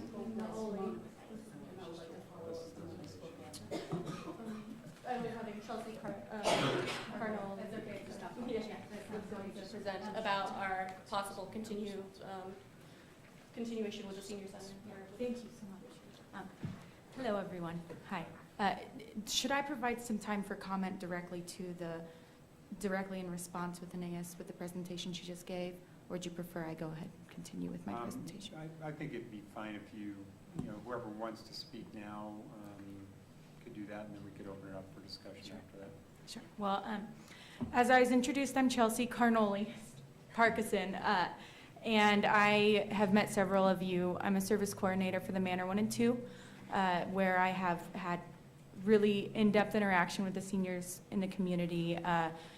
I've also tried to make a point to kind of include myself in any discussion with potential senior programming and the hopeful creation of a senior center here in town. And so I'd like to start again. Thank you, Anais. As many of you know, this is not the first time that, this is not the first attempt to join the arts and senior centers together. though I do feel strongly this is the most opportunistic time frame. I know the city is very hesitant, perhaps even unable, to begin any additional financial commitments at this time. And this collaboration is a way to appease the massive amount of Glenwood residents who rely on the Art Center to maintain a happy and healthy lifestyle while starting a service for a staple demographic in the community that is long overdue. Understanding the importance of either facility is not foreign to the council. In regards to a senior center, the needs can be seen in stark numbers. With the rapid rate of aging adults entering the senior status, which is roughly 10,000 people in the U.S. turning 65 on a daily basis, accommodations must be made in haste. In Glenwood Springs, we rely solely on the senior programs offered by the county with no additional city contributions. This is an issue that spreads beyond the need for positive interaction and directly into the healthcare field. Isolation intervention is a practice with growing popularity and abundant research which proves its worth. A meta-study analysis has shown lack of social relationships in older adults to be as dangerous of risk factors for mortality as obesity, even comparable to smoking. In our town, the socialization of seniors, made possible by one communal space, would allow an initial contact, as well as the opportunity to provide resources and educational possibilities. With the ability to make an early contact with our senior residents, whom thus far had not had such an avenue for interaction, we have the chance to treat ailments otherwise unnoticed, leading to lower emergency room visits, ambulance rides, and unplanned hospitalizations. With this would come the lowered financial burden of unreimbursed Medicare, Medicaid coverage, repeat hospitalizations, and even better contact to provide aging and home services that so many of the aging adults wish for. The financial and health benefits of a senior center are matched with the excitement with the programming possibilities available when combining a facility with the Art Center. Senior-specific art and dance classes that are tailored to the balance and fine motor needs of aging adults has endless potential for health benefits, along with the exciting models of multi-generational classes that can be made special for our community members. Current county programs could possibly be held in the center, as well as other local organizations largely serving seniors. This gives way for senior volunteer-led art classes, youth student volunteer-led classes, and programs specific for seniors, as well as open to all ages, as the Art Center has already been providing. It's a model that may be groundbreaking and draw participants from surrounding areas. In the past week, I've been communicating with the Art Center staff in the creation of senior programming, which has included a plan to invite seniors for an introductory teaser day. In planning this event, I've reached out to Newcastle Senior Living Facility, Carbondale's, as well as the one that we have here locally called Sunnyside. All three of these facility managers have shown great excitement and anticipate a wonderful response from their tenants. Financial security for both the Art Center as well as the Senior Center is a focal point for this proposed agreement, as the presence of an art center as the presence of a senior center within the Art Center facility offers opportunity for grants that the Art Center may not have otherwise had the chance to participate in. If city funds were to be offered and utilized, as they have been thus far, with the exclusion of that staff funding, they would be serving a larger population need, including the at-risk status of many seniors, which is a gain in commitment toward community health improvement.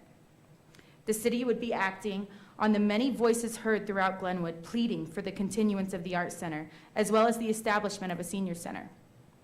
With a fully functioning dual-use location, neighboring cities and county community members may wish to travel to participate in Glenwood's unique programming structure.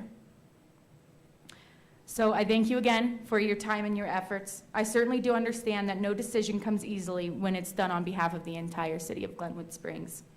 And I must say, with your approval to allow us to collaborate under one roof, you would be pleasing and serving vast numbers of your neighbors, of your loved ones, and your fellow citizens of Glenwood Springs. Thank you, guys. Thank you.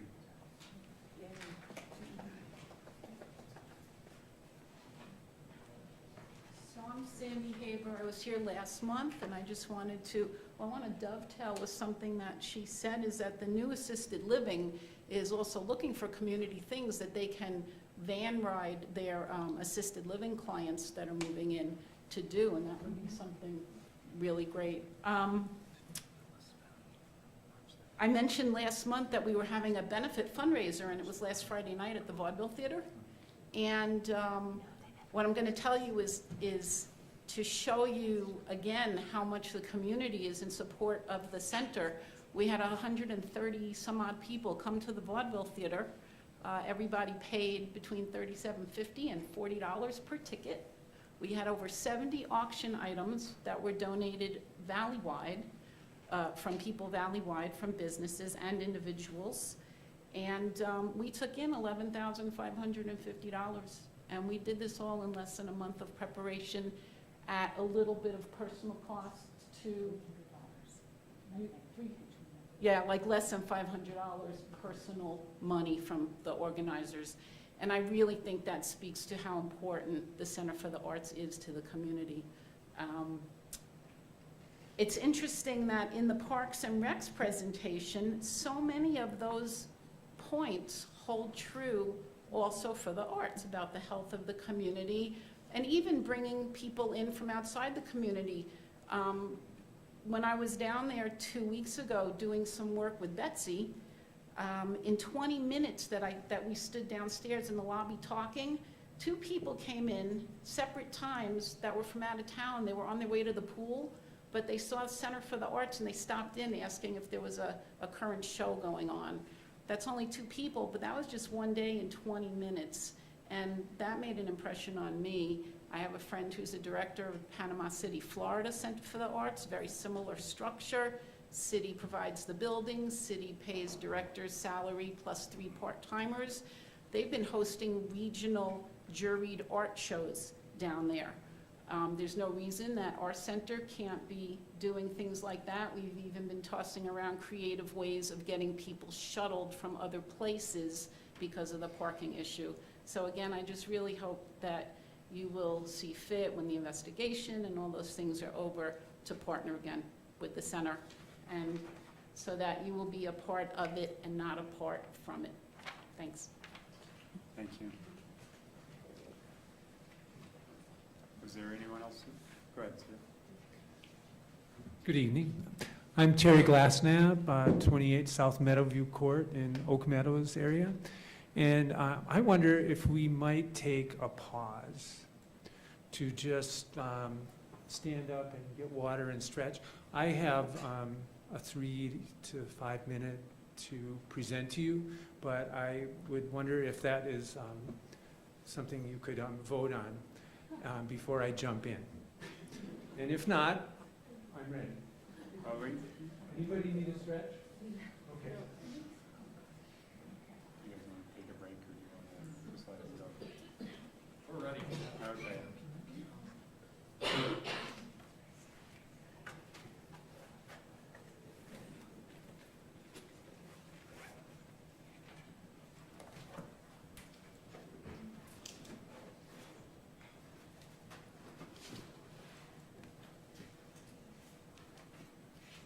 You probably, many of you saw last week's coverage of the benefit event that was written by Carla Jean at the Post-Independent, which was a partnership the press and the city and the arts community have been involved in since, in our community,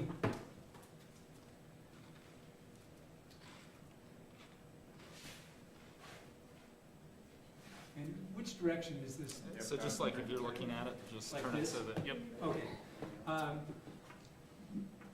The beginning of the Arts Council in Glenwood Springs happened at Colorado Mountain College in 1982, an organizational meeting. And the folks on this list, that will be difficult to read, but 15 or 20 people came out. Some of them are in this room tonight. Greentoffer, myself. Colorado Mountain College gave the Arts Council the space to start out. Then, some months later, the council was officially formed, and other folks on these lists that a collector such as myself would think someday I might look back at these. Articles of incorporation, and then events started to happen. We brought in a professional mime, musical artists. The Denver Symphony Orchestra preceded the Colorado Symphony Orchestra. The Little Arts Council of Glenwood Springs, Colorado brought the Denver Symphony to Glenwood Springs. The Arts Council started, we had concerts.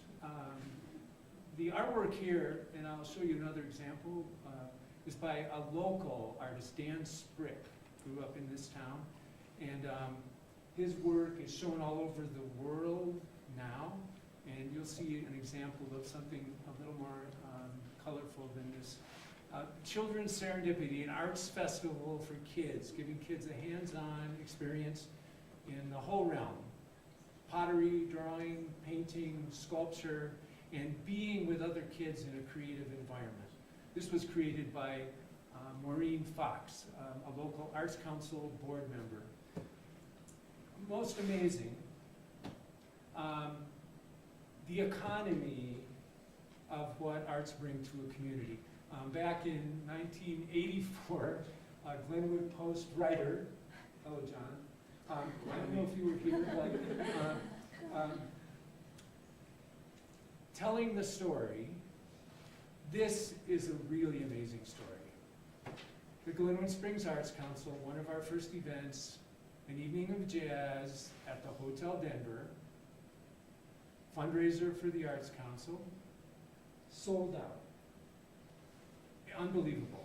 And out of that grew a series, I don't think that I have them here, I'm just going to tell you, that happened in Centennial Park, approximately 1984, 10 concerts, free to the public, all kinds of music.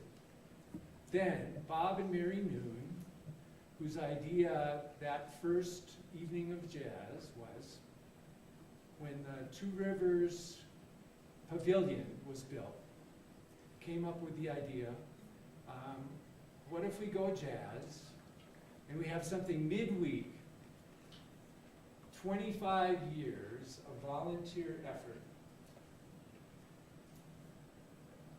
Some of you have been there. Anybody who's been to Summer of Jazz? Okay. What that event brought to this community, midweek, all ages, teenagers who don't always want to be hanging out with their elders, were there. Small children, baseball games going on.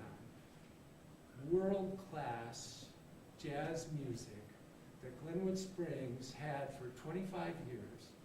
It's an unbelievable story, and I wish Bob and Mary were here because they gave that to us.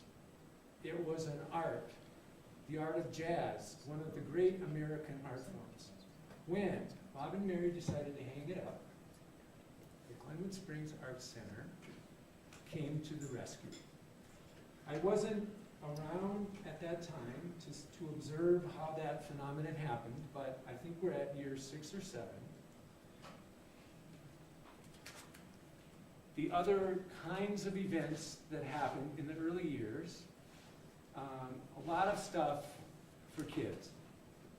Then, we had a phenomenal thing happen. Bear with me. I worked for Colorado Mountain College. This is 20-some years ago, 19 years ago, 1988. Came home for lunch, and there was a strange guy sitting on my back porch. My wife, at the time, was a massage therapist. So I walk up to this guy, and he says, "Oh, I'm Ernie, and my wife and I got massages from your wife, and we tracked her down because she was one of the best." So this guy, Ernie Watts, turned out his name was kind of familiar. He at the time was on the Tonight Show Orchestra, and had a lengthy recording career that included playing with many of the major artists of the 60s, 70s, and 80s. And one of the groups that Ernie played in, I would not know this until sometime later, but you can see these names here. Pat Metheny, Stevie Nicks, Whitney Houston, Lionel Richie. He was actually a member of the Rolling Stones for a period of time. Ernie came to Glenwood Springs via the Glenwood Springs Arts Council. Mary Steinbrecher, thank you. Maureen. Anybody else present? Sheila, you were here during those years. And a residency happened in our local schools with Ernie teaching music to all ages and a sold-out performance at the high school. Jump cut, all of this was happening with Meeting Space at Colorado Mountain College, who gave us that initial meeting and gave us a lot of in-kind support. Somewhere around 1990, 91, some Arts Council board members spotted the city building, that electrical transformer building, and the idea blossomed. What if we had a space? Can we go to the video now? Is that possible? We'll come back to this. And thank you. I appreciate you taking the time to be with us here tonight. That building, what it looked like when the Arts Council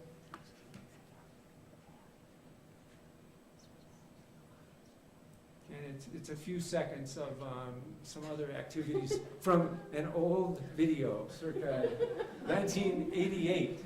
This is Andrea Rivero Sprick. Okay, here's the building. Here's what it looked like when the Arts Council found it. Here's what it looked like when we renovated it with volunteer labor.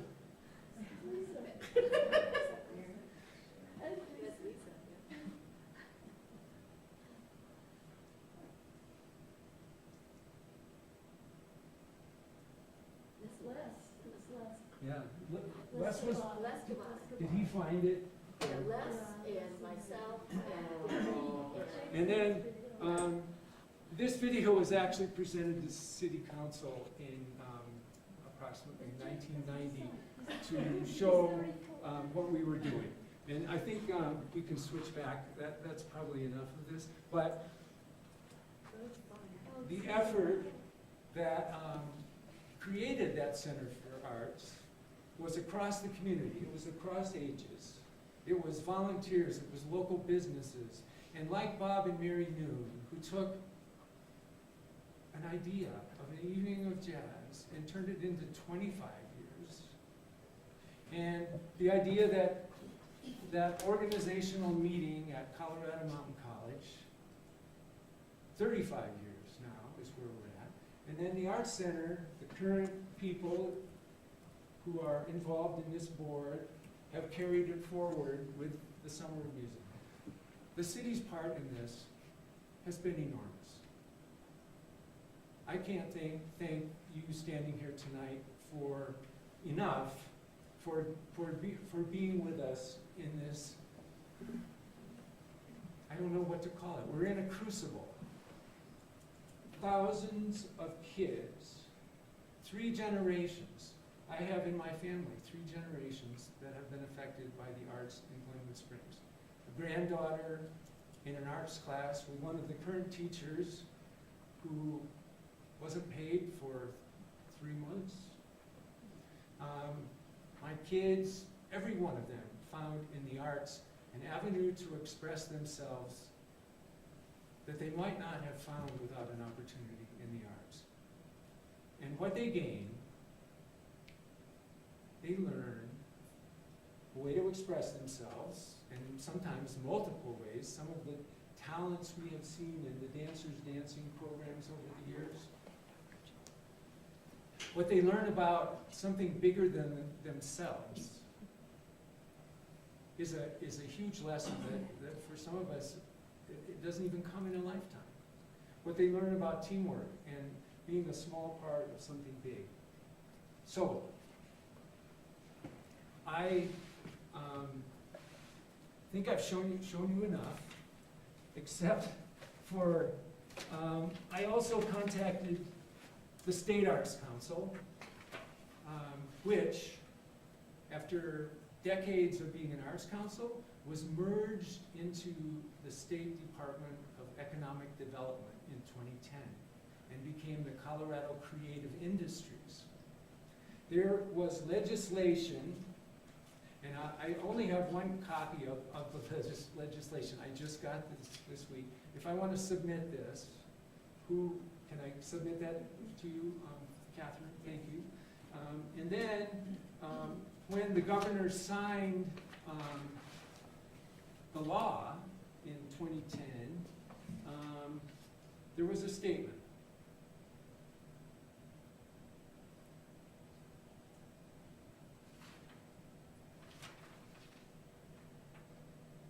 Colorado's creative economy.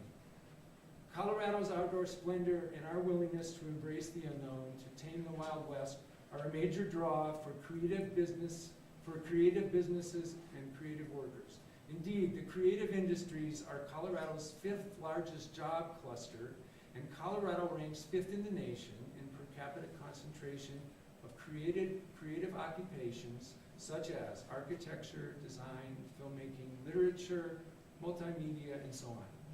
The state decided that this was a valuable asset and umbrellaed the arts in a new way, in a very unique way. And I have some copies of this for you. And finally, from the director of Carbondale Arts. Both Carbondale and Glenwood Springs have, in recent years, been recognized at a national level because of our arts vitality. Amy Kimberly, when we talk about the value of arts and culture to society, we always start with its intrinsic value, how arts and culture can illuminate our inner lives and enrich our emotional world. This is what we cherish. However, we also understand that arts and culture have a wider, more measurable impact on our economy, on our health, on our well-being, on society, and on education. It is important we also recognize this impact to help people think of our arts and culture for what they are, a strategic national resource. There's quite a bit more to this, but I've taken quite a bit of your time, and I just want to say, we wouldn't have done it without Colorado Mountain College believing in something that didn't exist. We wouldn't have done it without the generosity of the city. That building, you saw what it looked like. Have any of you been in it in recent years for anything? It's been restored to be a vital local treasure. And thank you for giving me extra time.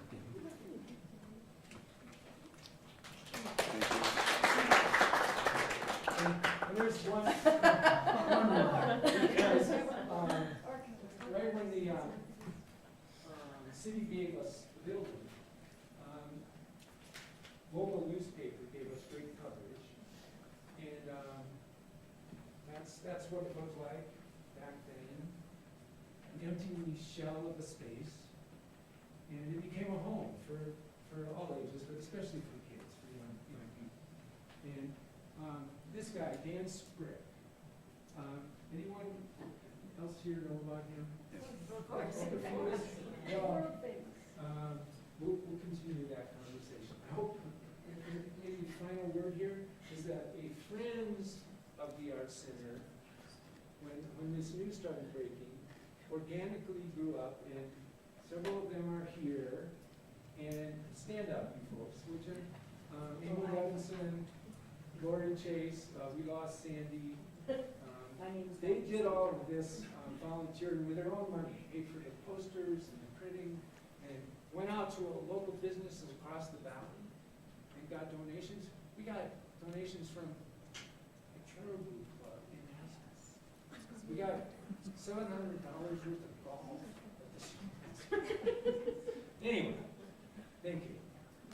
Lots. Mary Steinbrecher, take it away. See if I can get this to come down. Oh, well. I'm always the shortest one here. Mary Steinbrecher, 611 Harvard Drive. There's no way I can meet Terry's passion for the Center for the Arts. If you didn't know, Terry probably videoed everything that we ever did for the last 40 years, and he's always been a wonderful supporter. I wasn't on that original list of who came to the first meeting, but I probably came to the third meeting. And by the fourth meeting, I was president. And so I was president of the Glenwood Springs Center for the Arts, or Glenwood Springs Arts Council, as we called ourselves at the time, probably for at least 6 years or so. I wrote the art scene column in the Glenwood Post, if you remember that, in the 1990s, from about 1990 to 1998. And I was lucky enough to serve on city council from 1997 to 2001. And during that time while I was on council is when we passed the A&I tax, and Mike Kopp and I talked about how could we support the nonprofits, specifically the Center for the Arts and for the Frontier Museum. And I think they might have already been doing some support for the director at the Frontier Museum, which led me to say, you know, these two, the Historical Museum and the Art Center, are such important places in the community.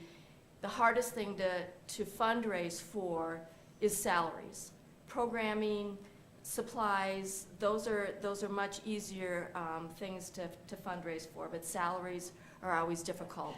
And that's why we came up with this idea of getting the support from the A&I tax to support our salaries. The people here obviously show their passion for this. I would just like to say I was overwhelmed when I heard what happened, and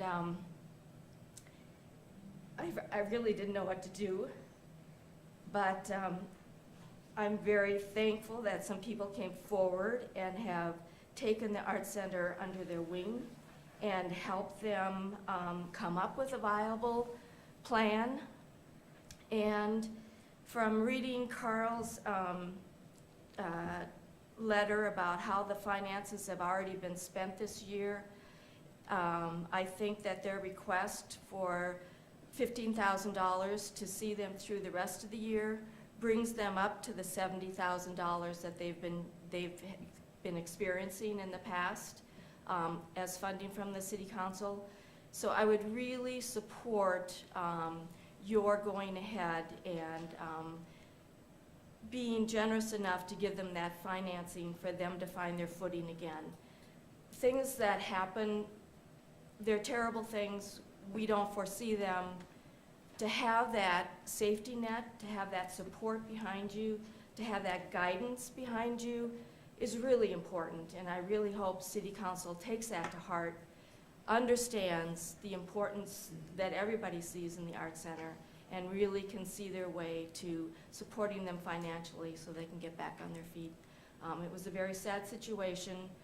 Things happen, and I sense a real willingness to go forward in the straight and correct way, and I hope you can support that. Thank you very much. Thank you.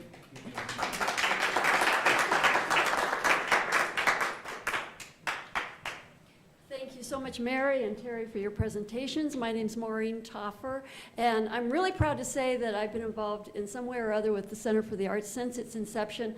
I'm on that list of names that was in at the first meeting that Terry presented. And I'm really proud to say that I was the one that invited Mary to come to the next meeting.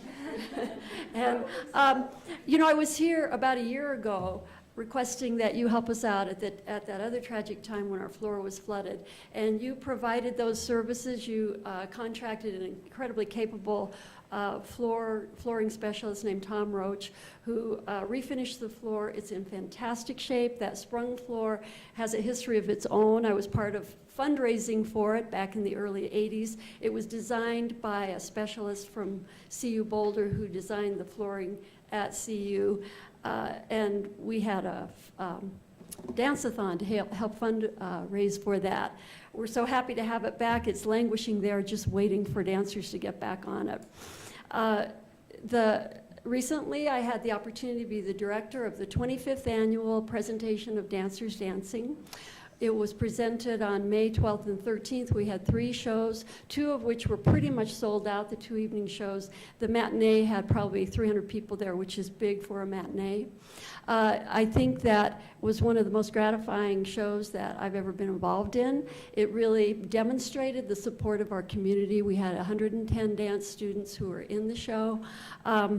When we employees at the center were called together in late April and told that there was no funding for payroll and that essentially there was no more funds for any kind of expenses to be covered, the 7 dance teachers that we all worked together, we just looked at each other and we knew that this was a case where the show must go on.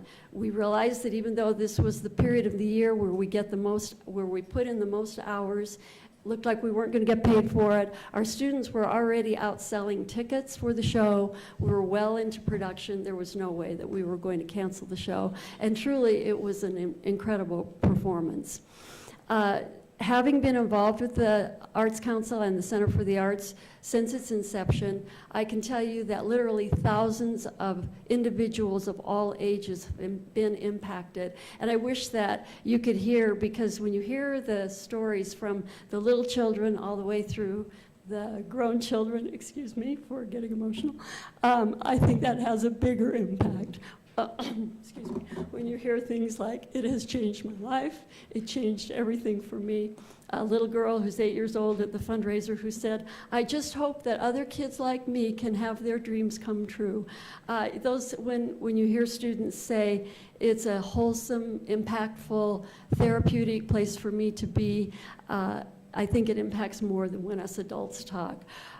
For years now, the Center for the Arts has been a place where individuals have found voice, identity, expression, creativity, strength, confidence, friendship, fun, joy, a home, a therapeutic, safe, wonderful place to be. There are countless individuals in our community that you know, doctors, lawyers, moms, dads, who can speak eloquently about their experiences growing up at the Center for the Arts. In 1992, when we dance instructors had been pretty much utilizing the CMC facility for our classes, and we moved to the Center for the Arts, that really caused the dance program to become kind of the financial backbone for the center.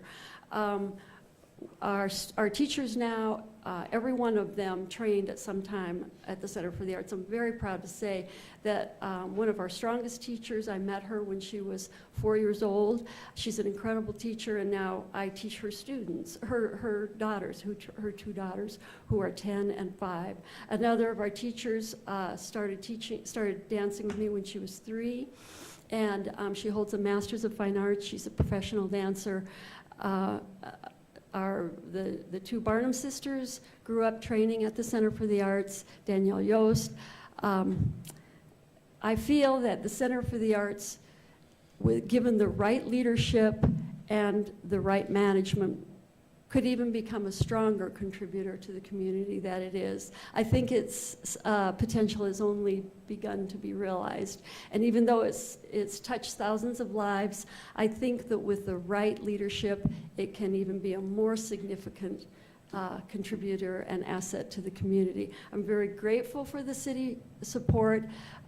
It has been really agonizing to see this development, and I know that things don't just happen overnight, and as I've watched it, it's been extremely difficult. I really hope that a relationship, a positive relationship, can be forged again. I'm grateful for your support, and I'm hoping that between the city and the Center for the Arts, a new beginning can happen to help it to rise from this difficult situation that it's in. Thank you very much.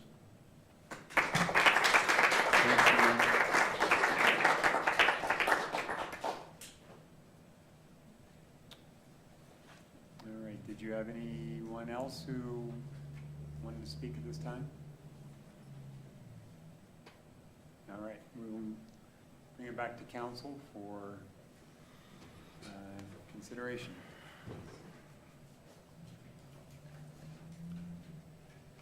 Don't all jump at once.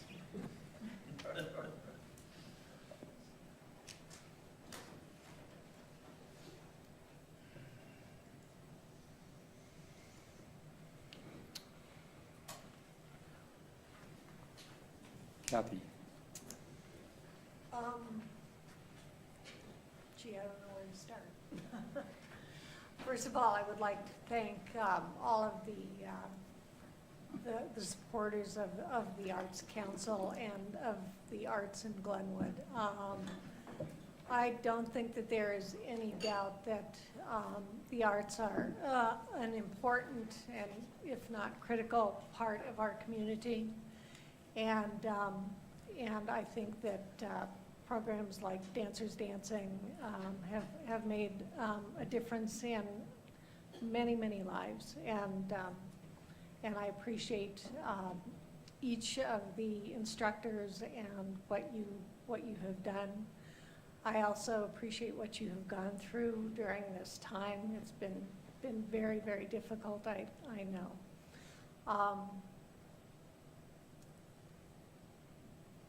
This is a really, really hard thing for us to look at. And I will go out on a limb here and say that I'm having a really, really difficult time given the fact that we have poured a significant amount of money into the Arts Council, into this Arts Council. And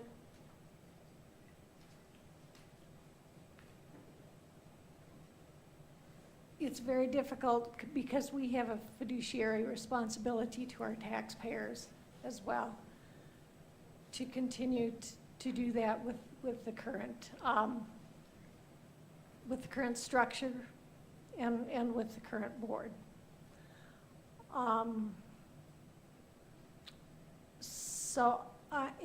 I believe that that the ask, if I am correct, is 70,000, an additional 70? I believe it's an additional 15,000 this year, and then anticipating 15,000 this year, obviously the continued use of the facility functionally for free, and then a minimum of 70,000 moving forward in their budget going forward. I would note that we're still trying to figure out what happened to $10,000 worth of public money that was provided to them for a public arts program earlier this year that has been unaccounted for, and that the city, on Deborah and my recommendation, provided $20,000 in emergency funding on February of this year, before we realized the full scope of April, of this year, before we realized the full scope of the financial mismanagement. Okay. And so the city's total contribution this year has been 48,000 and a little bit, just under $50,000. Okay, all right. So anyway, I will continue by saying that I'm going to have a difficult time recommending or supporting any additional funds for this Arts Council right at this moment. I think a lot will depend on what happens. I guess I will just stop there. That's.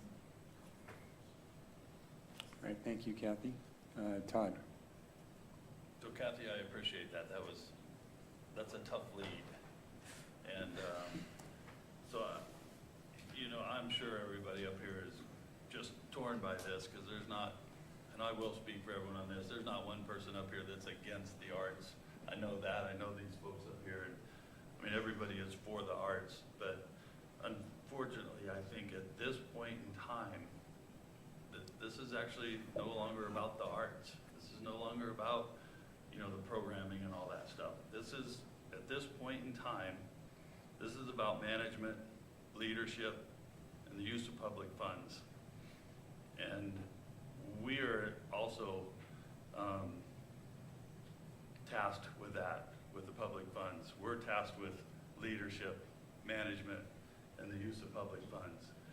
And we also have approximately 35, 36 other organizations in town that rely on and ask for funding from us.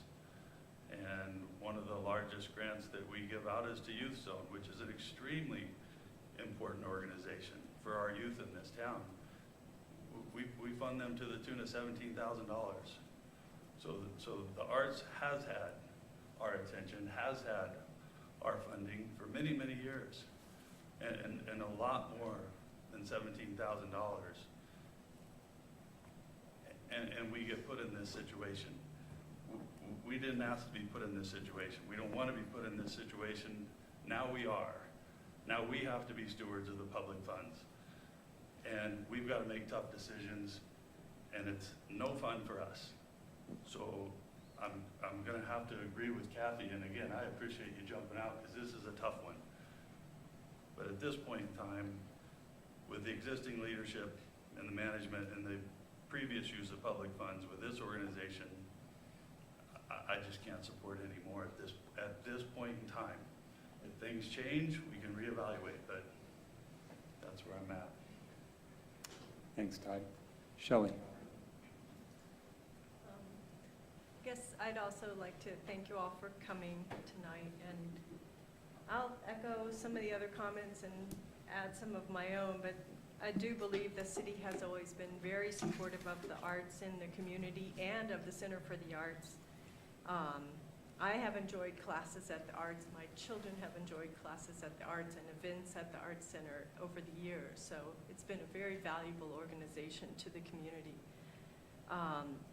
We've appreciated that service from the nonprofit, and the community has certainly benefited from the arts. But so I want to stress too that the importance of the arts to the community is not what's at issue here or in question tonight. Unfortunately, with the current ongoing investigation and questions into the management of with the board and oversight of the organization, fiduciary responsibility is an important function of a board. It's important to the donors, it's important to the funders, and to the community and the customers as a whole. So I do not feel like it would be fiscally responsible of the city right now to give more money to the Center for the Arts at this time, not until we know more about the results of the investigation and the situation. I appreciate the proposal for restructuring and those efforts and the sincerity behind that. And I would like to see programming continue, so I hope that we can figure out a way to work through some of that. But I also cannot support the proposal at this time to give more money to the organization until we really fully understand the situation. Thank you. Thanks, Shelley. Rick. Yeah, this has been wrenching for me personally.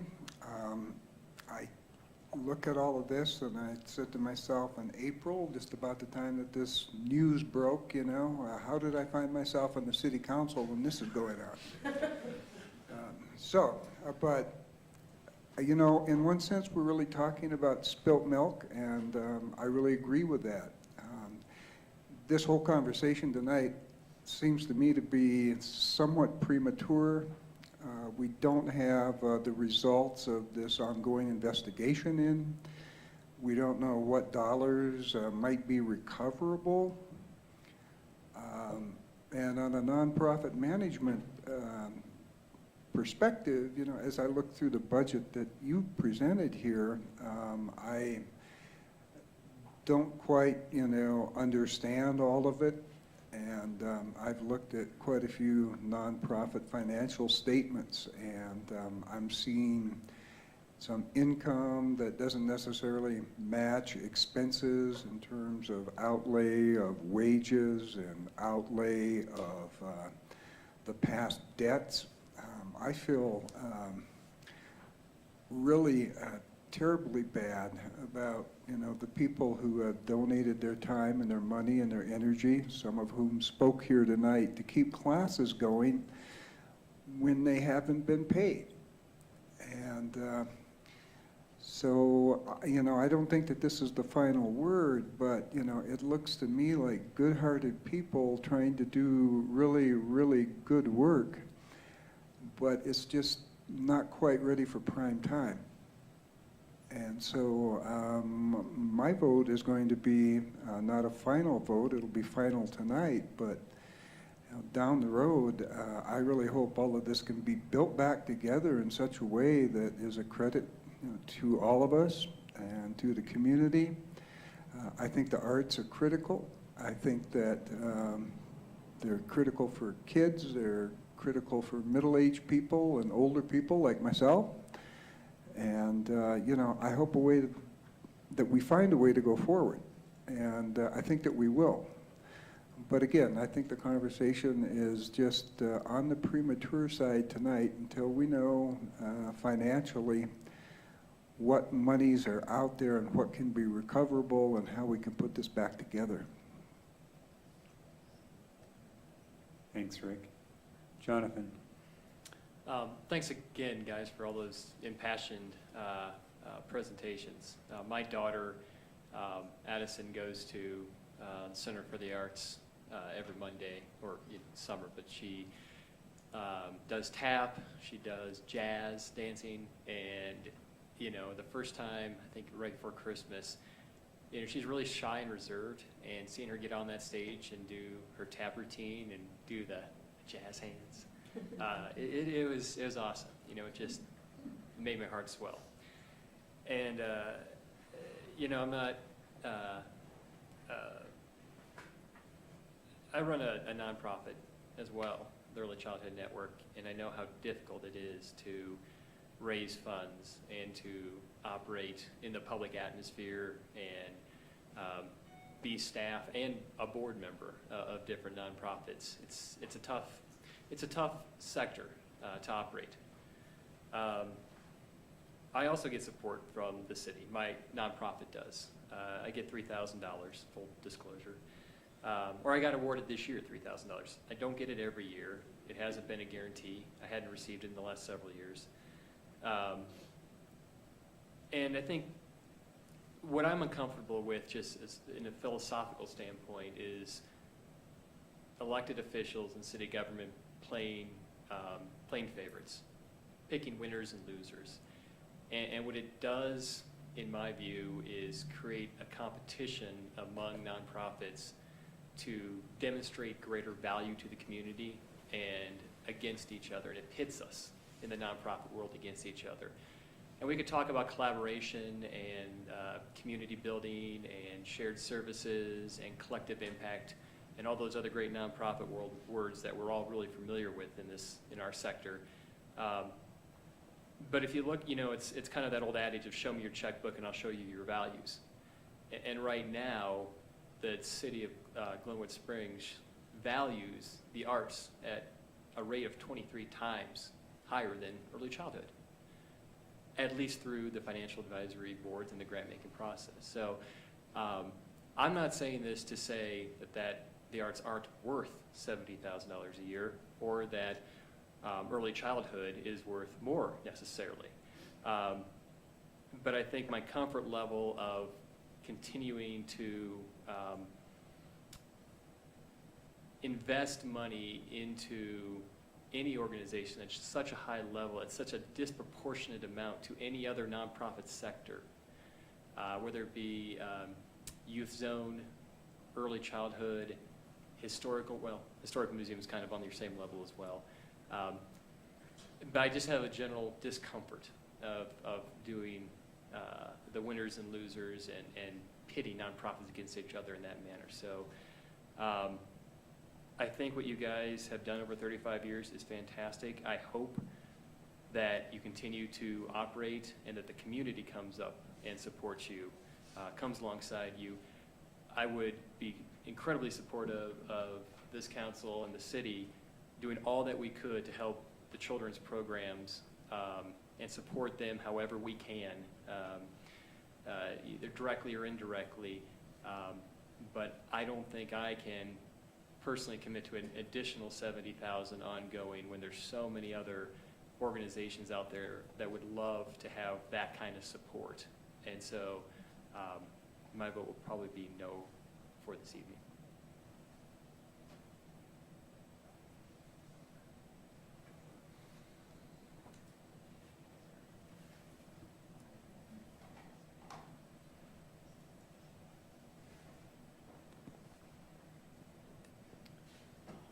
I don't think I actually have a whole lot more to add. I would agree with a lot of the sentiments that were said up here. I don't think there's anyone up here that doesn't care about the arts in this community, and doesn't care about the Center for the Arts. It's been a long-standing institution in this community. What's happened is extremely unfortunate. It's a tragedy. You know, the unfortunate reality is at this point, you know, if we were to decide to not only continue our funding, but increase that financial support for the Center for the Arts, we would be rewarding one nonprofit over the 34 other nonprofits that we support, and kind of rewarding bad behavior. And I know I'm not pointing the finger at anyone here in this room, but there's obviously been some mismanagement that has occurred, at least. And there's 34 other nonprofits that so far don't seem to be having that problem. It would be patently unfair of us to continue to support this one over those. So I think at this time, I would also have to be, or I would not be in favor of providing additional funds at this time. I agree with Jonathan. I think that anything that the city can do to continue the programs to the extent that they can continue. Summer of Music was an obvious one. When this happened, we quickly realized that someone needs to step up and make Summer of Music happen, or it won't happen either. And so we did that, and I think that I would ask the rest of council's support for giving our staff direction to look into whatever we can do to help, either directly or indirectly, with the continuation of as many programs as possible. But at this time, I don't think that's going to mean we're writing a check. So I guess that's all I have to say. I guess I'm the only one that hadn't spoken up here. Certainly I reflect all these comments, and this council certainly has a great love of this arts community. We were all pretty much left speechless when this first came to us, and I still stutter over you know, the appropriate or the comforting thing to say at this point in time. It is difficult sitting up here with 34 or 33 other nonprofits out here, and they all believe that they have very valuable goals, and they do.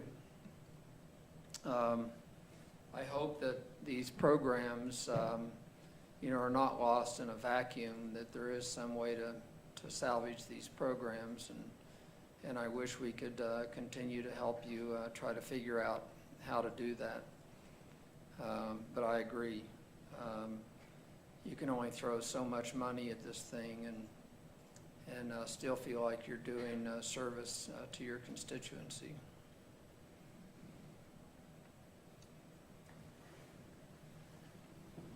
Would everyone feel comfortable directing staff to explore possibilities of seeing what we could do through our Parks and Rec Department, or through other avenues to provide for the continuation of some of these programs?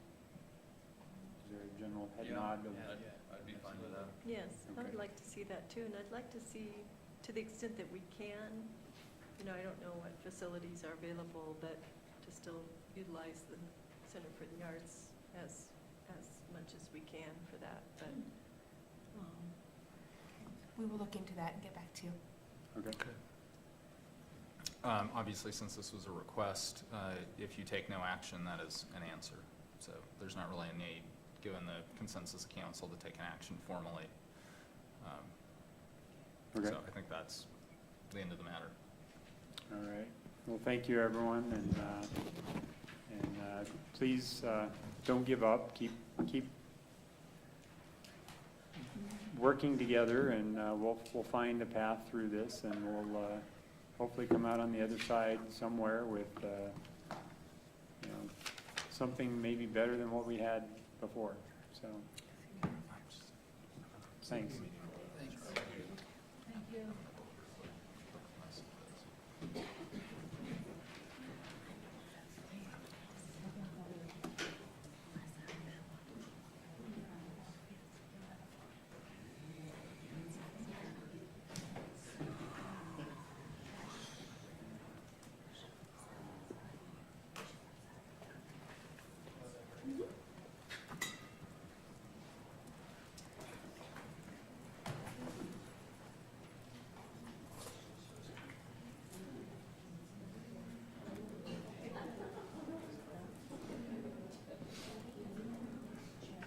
Give them a minute.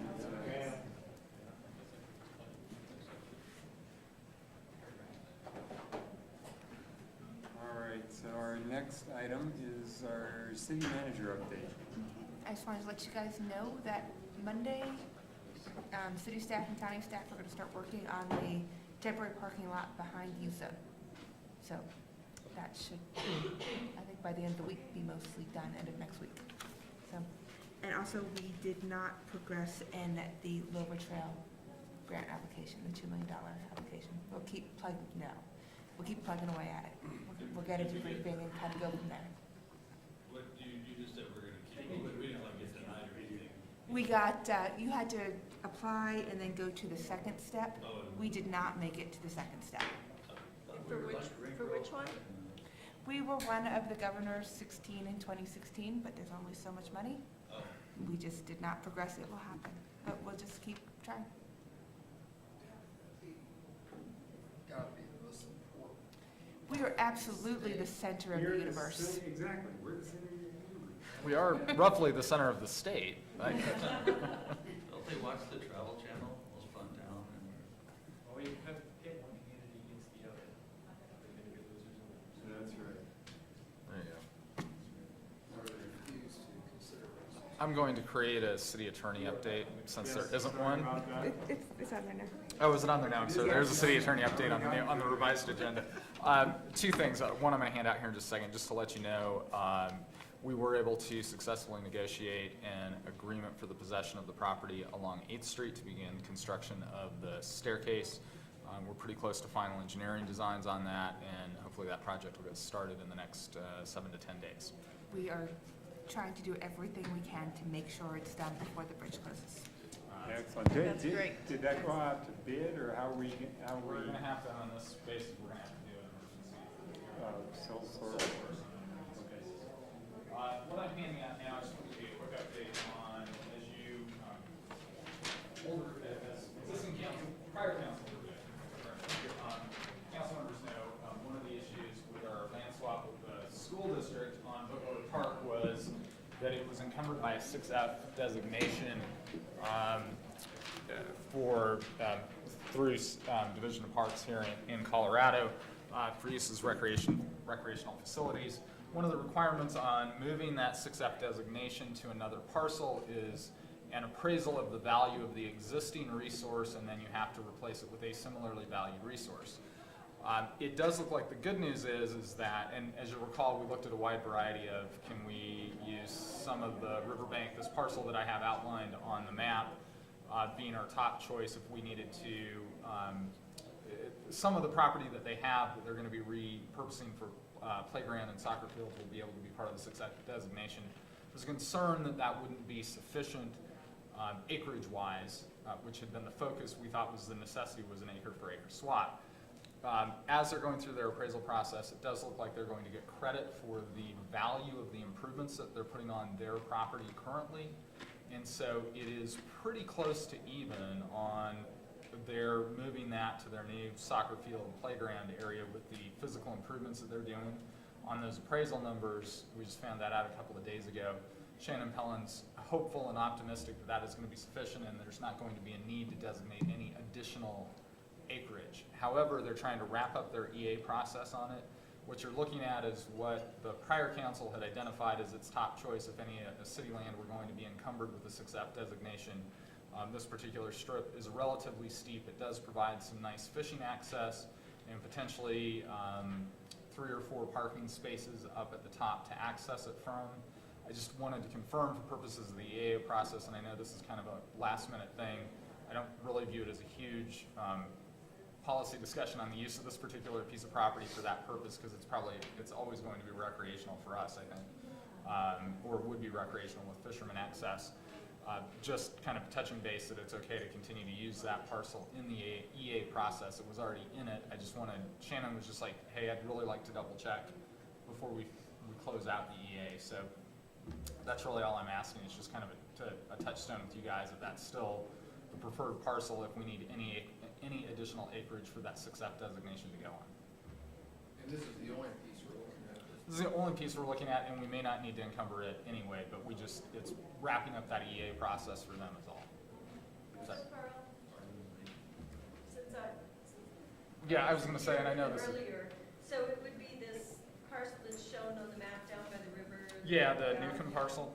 And then also, in addition, that kind of combined with the soccer or the field improvements? Yeah, it's so what's not shown, because this is the old layout of Glenwood Elementary School, is you'll recall that now they're shifting where we have a full soccer field, multi-use kind of field. Kind of behind the school. Kind of behind the school, and then a lot of playground improvements, outdoor recreation improvements that they are making on the property.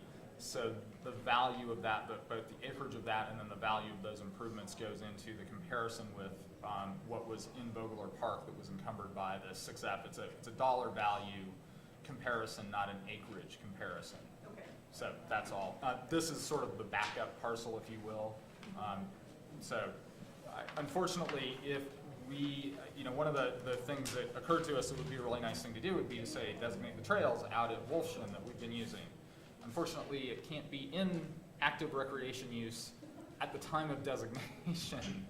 So, because we were like, hey, this is great, like this is perfect, They won't take that. So that's why this particular, if we need it, this particular parcel, but I just wanted to continue to use it in the EA process with the school district, if that's okay with you guys. But it encumbrances that property? It would, if it's necessary for us to add to it, it encumbers it that it has to be used for recreational purposes. So that's it. All right, thanks, Carl. All right, council reports on boards, committee, and commission meetings. Who wants to go first?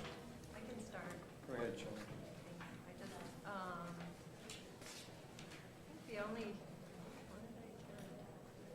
I attended a meeting for Catherine, but she'll report on that, the RAFTA. Oh, do you want me to? Well, I'll have to find my notes on that. But I attended the Vail Board on Monday, and we had a presentation from Riverbridge, and the board awarded a $15,000 grant to Riverbridge for their the important work they do with the youth, the community, support youth. And then there was also another application that was denied for lack of proof of ownership, for some details on that one. So, let's see. I think that's about it. Do you have pretty good participation on the Vail Board? Was there a full board there? Yes. Or something? There was a full board there, right?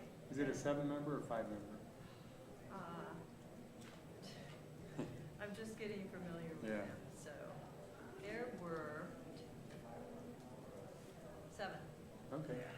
I was, for 2 years, I was the council liaison to the Vail Board, and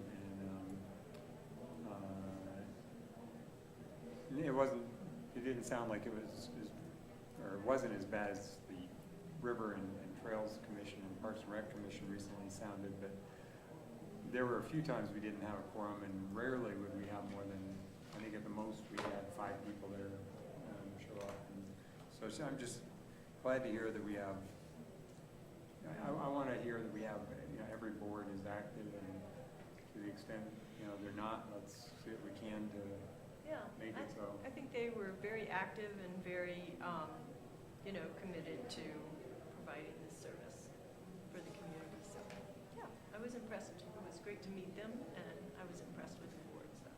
Great. Did you, by any chance, hear from Tanya about the IMT meeting this morning? That was this morning, was it not? Yes, it was. It was this morning. I did not hear on that. Okay. No. Terry attended that, but she went home. Oh, so Tanya didn't, but Terry did? I know Terry definitely did. Yeah. Terry, I was sent some notes on that, if I can pull that up. Bless you. Shelley, I just want to thank you for going to the Vail Board and for also, because I think for a long time, I also was a rep for the Vail Board for a while. Right. And for a long time, they didn't really have anybody regularly there, so I appreciate that. I'm sure they do as well. Oh, thanks. So- Yeah, they did make that comment. Yeah. And I told them I would try to be there as You're much as I could.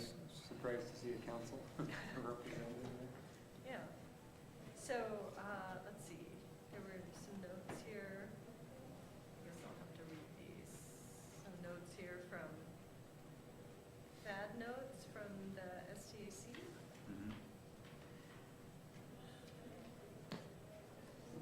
Might take me a while to go through these. That's all right. Yeah. Yeah. But we did get notes. Would it be better if I just send these out? Sure, or even at the next meeting, we could summarize. I'm kind of personally more interested in the discussion about the Tiger Grant, because I know that was one of their agenda items, and I'm not sure. I think what I heard, they were just looking for ideas, and I just told Terry to. Well, we had an idea. I told Terry to say we had an idea. And I don't see that in here, just scanning through it quickly, so. Okay. This was more from the state transportation. And if you would like to distribute notes, it's something we can put in your Dropbox. Okay, great. We can do it that way. Okay. And then I attended that RAPTA CEC meeting for Catherine, and that was on May 22nd. And so they kind of gave some background on the corridor and the GoCo commitment, and that this is in perpetuity, that there is a responsibility to, keep up the GoCo Trails corridor. And there were a couple of issues that were addressed on there. Cedar Networks had dug up and disturbed an area, but they were working with them to get that cleaned up. Trying to figure out if they should be fined or not.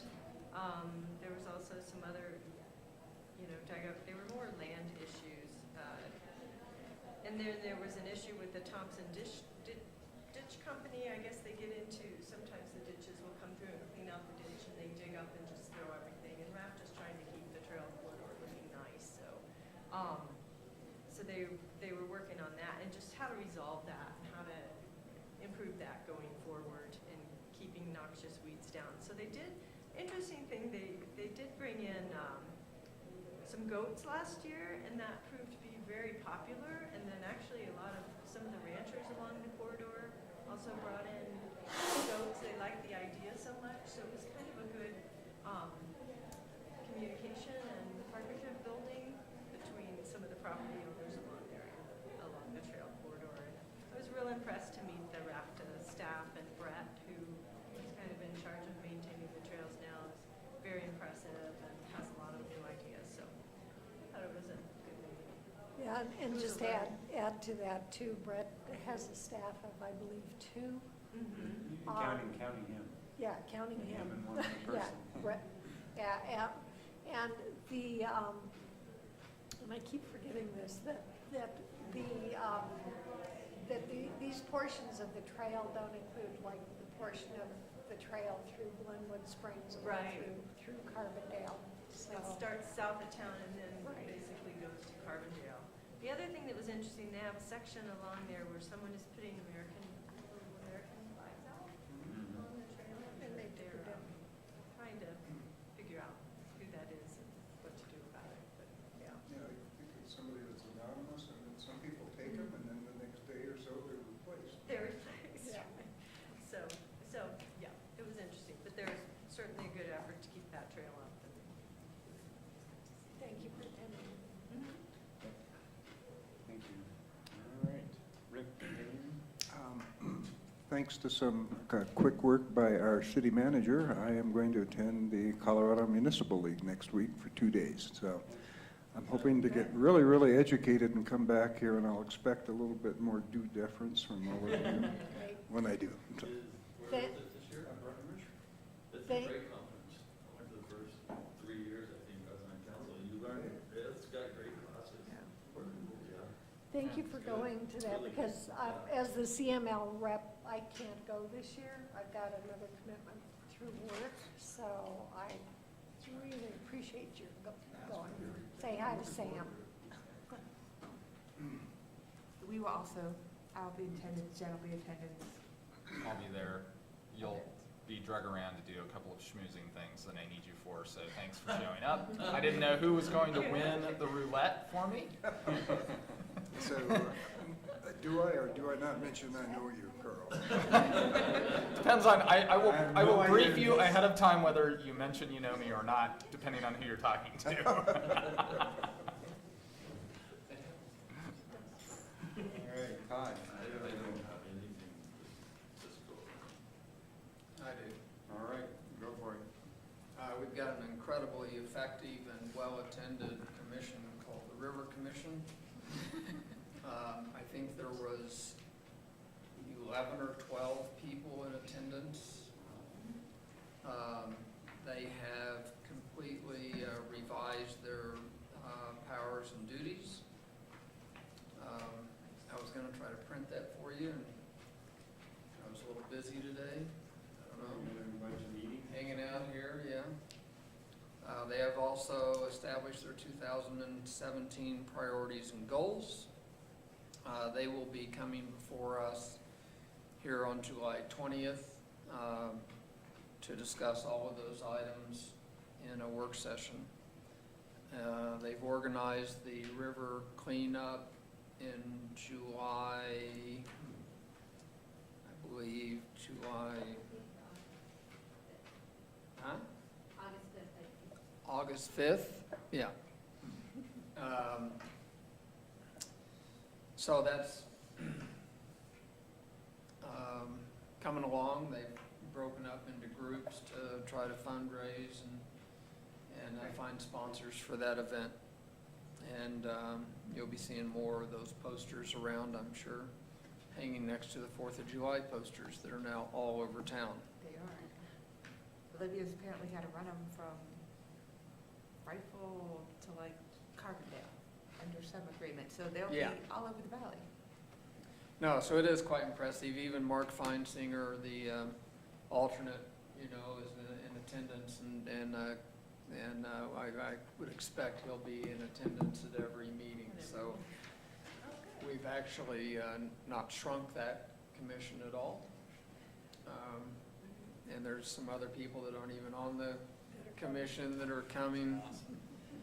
So That's all we gotta do. we'll try to figure out how to Just threaten to to tell them, yeah, Yeah. try to figure out how to reel that back in. That's not like fun. It's not fun. We're gonna have to go to a larger meeting room. We've been meeting up at community development, and it doesn't have the capacity for it, if it continues this way. We're gonna have to quit doing so much. Great. Way too many people interested now. Yeah. You look at the DDA board, you got 12 applicants for 3 seats. Is that what you got? Did it end up being 12? Oh, Last I checked, it was Yeah, 11. that think it'd be the most applicants for anything that we've ever had, that I can remember in 20 years. I was gonna say, it used to be like, did anybody sign up? And, okay, we got one, okay, you're on. Okay, I'm Yeah. kind of feeling, That's a great thing, though. No, it's great, Yeah. it's great. I'm kind of feeling super lucky. I only had 3 opponents in my council seat. Holy crap. So then the next council's gonna be having like 10 people. I know. Someone's gonna get their dad and their mom and their younger sister to vote for them, they're gonna win. Okay. Anyway. My ward lives too close to the green joint, it's like, they're in. Dude. I'm sure they know me. No Do you have meeting any is more complete without boards and marijuana. commissions you wanted to comment on, Steve? That's it. That's it? Do we have a park board? No, that, That got canceled, didn't it? you told me it got canceled, so Did it get canceled? It got pushed to 20, they'll be in this next week. Oh, good. Okay. We didn't miss that. No, All right. okay. Airport Commission met this morning. There's gonna be a open house. It's scheduled to be in July, but now it's been moved to August 19th. It's a Saturday from 8:30 a.m. to 1 o'clock. They're gonna have food truck, maybe a 5K, flight demonstration, weather dependent, so, looks like a good time. The new airport director, Amy, is really excited to be on board. I think she's probably as new as Brian is, but she's really excited and has a lot of new ideas. The technical aspects of it are a little lost on me, but apparently they're trying to buy a tank for Jet A fuel, which is not jet fuel. It's just called Jet A, which is a more highly refined version of diesel. What is what you put in airplanes, apparently. Yes. Yeah. Yes. Is that what they in Russia drink? Kerosene? No, I actually think the jet fuel in Russia is like they have a Driving because ditch. They drink it. Sorry, I'm concluding with I was gonna say, why can't it be with finance, but Is that how you got there? Yeah, exactly. Me and Putin, man. If that's an above-ground tank, I would recommend that they put it as far away from. We ride our horses bare-chested. I would agree. I would agree. It's Enough. neat. It's not even 11, we got 2 hours. Please. I'm sorry, I wasn't trying to make light of your, I just, No, it's okay. There's poison for people like you. I don't know. Anyway, the Jet A fuel, they're really excited because they think they'll sell 4,000 gallons of it a month, have a margin of about $2 a gallon, so they think that'll be a pretty big boom financially to the enterprise fund. What? $2 a gallon in fuel margin? Did they profit? Well, so So- it's $3.50 Yeah. it's $3.50 in Delta. It's $5.99 in Rifle. It's $6 something in Grand Junction. And so I said, well, who sets these prices? And they're like, well, whatever you want. There's a captive market. People aren't going to fly to Delta. I mean, it's not like going from the Sinclair station across the street because the lines are too busy. You just can't. So I have no idea what they're going to actually, but the cost is, the rack price is $2.50, and I don't know what it costs to deliver it, but it ain't $6. And that's going to be primarily used for the 5 helicopters that are stationed there, and then I guess some planes. So that's a helicopter fuel. It's an aviation fuel, so it's a higher refined version of what everybody can use, but helicopters specifically need that. And right now they're trucking in, like heavy tanker Well, trucks. that's what I was wondering, because we flew out of there Sunday morning with Bob Odo, and they had a tanker truck there filling up the Flight for Life. Yeah. So Yep. maybe they're gonna get into that business, which. Yep, that's the point, yeah. Okay. Chamber board I'm done, sorry. didn't meet this month because Strawberry Days is this weekend. So that's a big event for them. Strawberry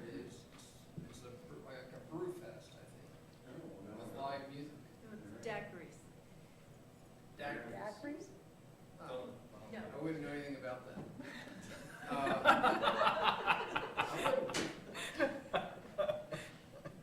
Tourism board didn't meet this month either. Or, yeah, I think everybody was on vacation or something. Tough time of the year. Yeah. Well, I'll go. It's been kind of a quiet month. You can do the RAFTA. So, but I did attend the Board of Directors at the Glenwood Springs Rural Fire Protection District, and that was on, is that Tuesday or Wednesday? Tuesday. Tuesday, okay. They're very happy to see you. Huh? Really Oh, very yeah, happy. they're always, I'm always happy. technically liaison. Yeah, I'm the alternate, but, we talked a lot actually about the hanging light response. So that was something that is a concern to me and is a concern to Chief Tillotson too. So the monthly incident reports, they were up 6.1% year to date. And again, regarding the hanging lake responses, they are concerned with what will happen over the Grand Avenue Bridge closure, so they are reaching out to Gypsum to provide some mutual aid. And Gary said that things are working well with communications and stuff for Grand Avenue Bridge. So they're meeting weekly, I believe now. So There's so many of them, it's hard to know with which. the bridge emergency, and several of like Valley View Hospital and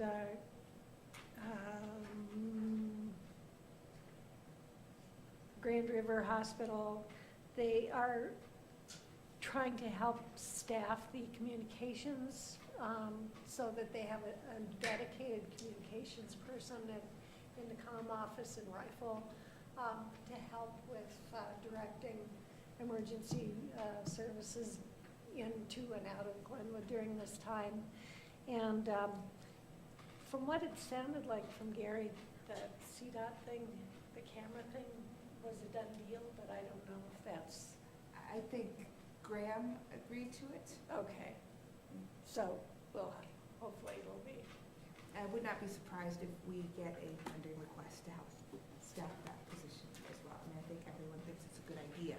Yeah. It's just Yeah. we have to pay Yeah, so for it. we've got the cameras and then an extra 35,000 or something. They're for- looking, CDOT was looking at providing about $35,000 to hire either some of our part-time firefighters, if possible, or another agencies to have people available to essentially run patients across the Grand Avenue Head Bridge, if necessary, or when necessary.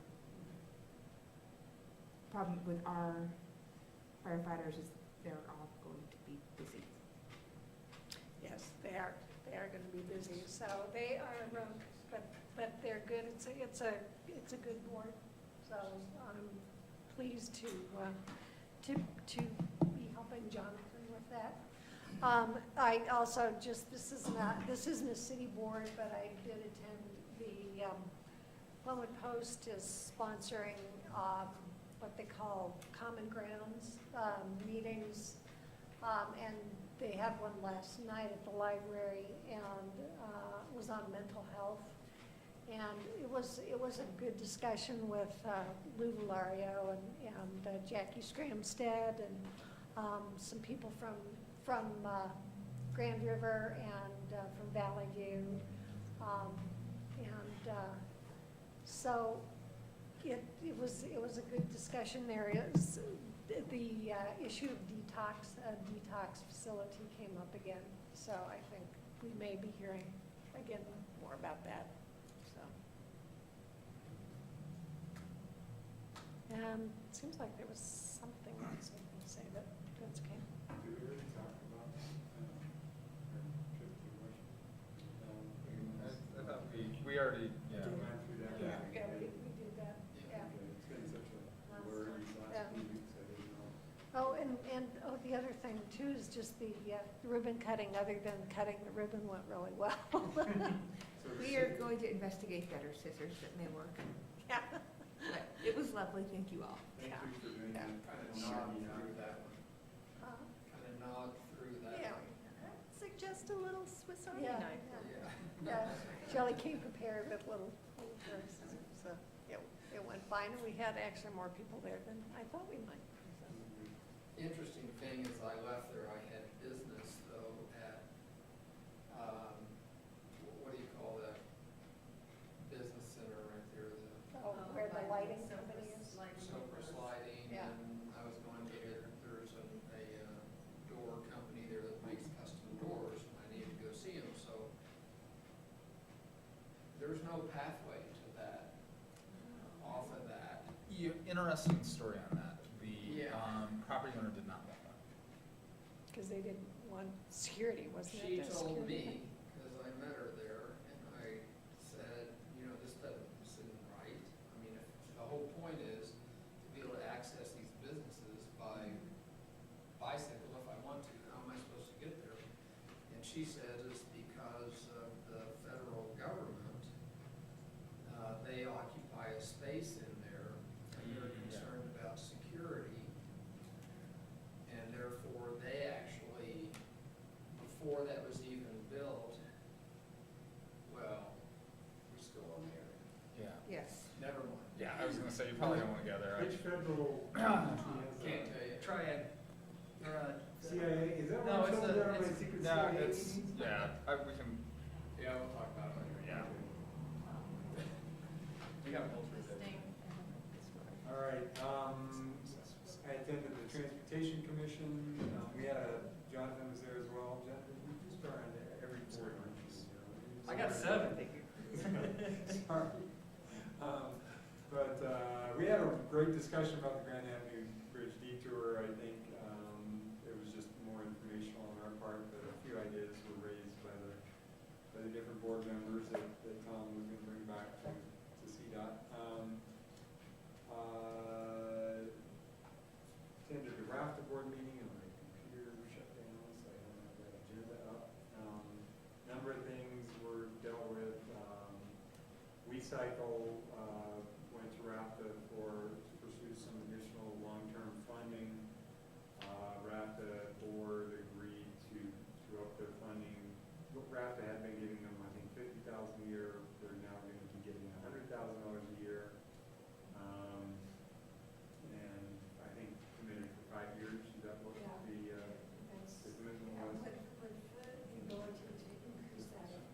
Yeah, the idea is we are hopeful that that could be moved into one that we can get. If you're not familiar with what WeCycle is, it's a rideshare program.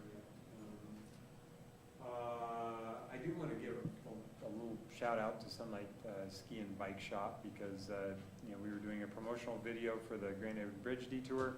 And they were kind enough to loan me a new e-bike because my 26-year-old bike would have looked really bad on the video. And I would just say, if I happen to live about 10 blocks from my office, so I don't really need an e-bike, but if I wanted to commute from West Glenwood to like Walmart, I think I could do it on that e-bike as fast as I could in a car. I mean, I really do think So that. fun too, aren't they? That was cool. Yeah. I mean, I was going between the stop signs, going up Blake, up the steep part of Blake, right in front of Todd's house. I was speeding on Blake.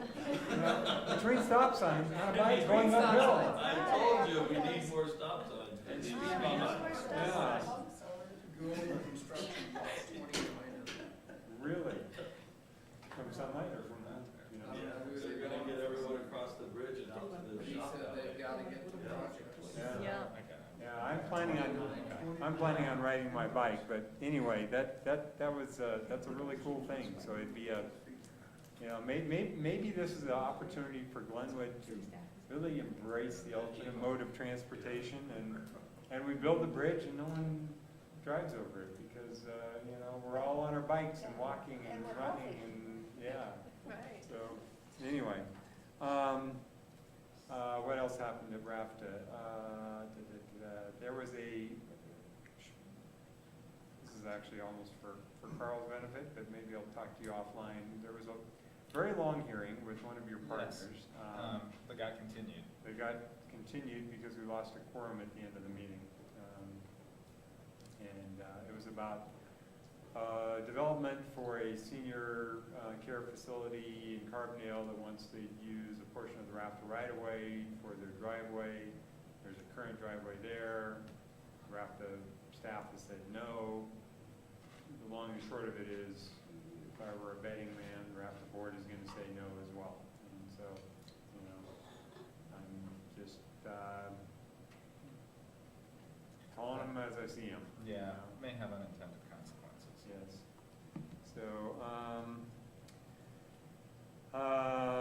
let's see, on other just correspondence, I received a letter here from, and this is actually a request to the staff, I guess, to our staff, from the Honorable Jose Enrique Reina Lizarga, who's the mayor of San Luis Rio, Colorado, who we met with like 6 months ago. They came here. They are the last city on the Colorado River, and we're kind of arguably the first. Anyway, they invited me to attend a celebration in their community on June 21st. I'm just seeing this today. I don't think I'm going to make it, and I'm just wondering, would it be possible for someone on staff to just write a response and get it back to them? Thanks, Jim. By the way, I want to thank you. I also want to thank Jen for. Is it inappropriate that I say publicly to Jen on my side? writing a response. And also, we got a receipt for from one of our.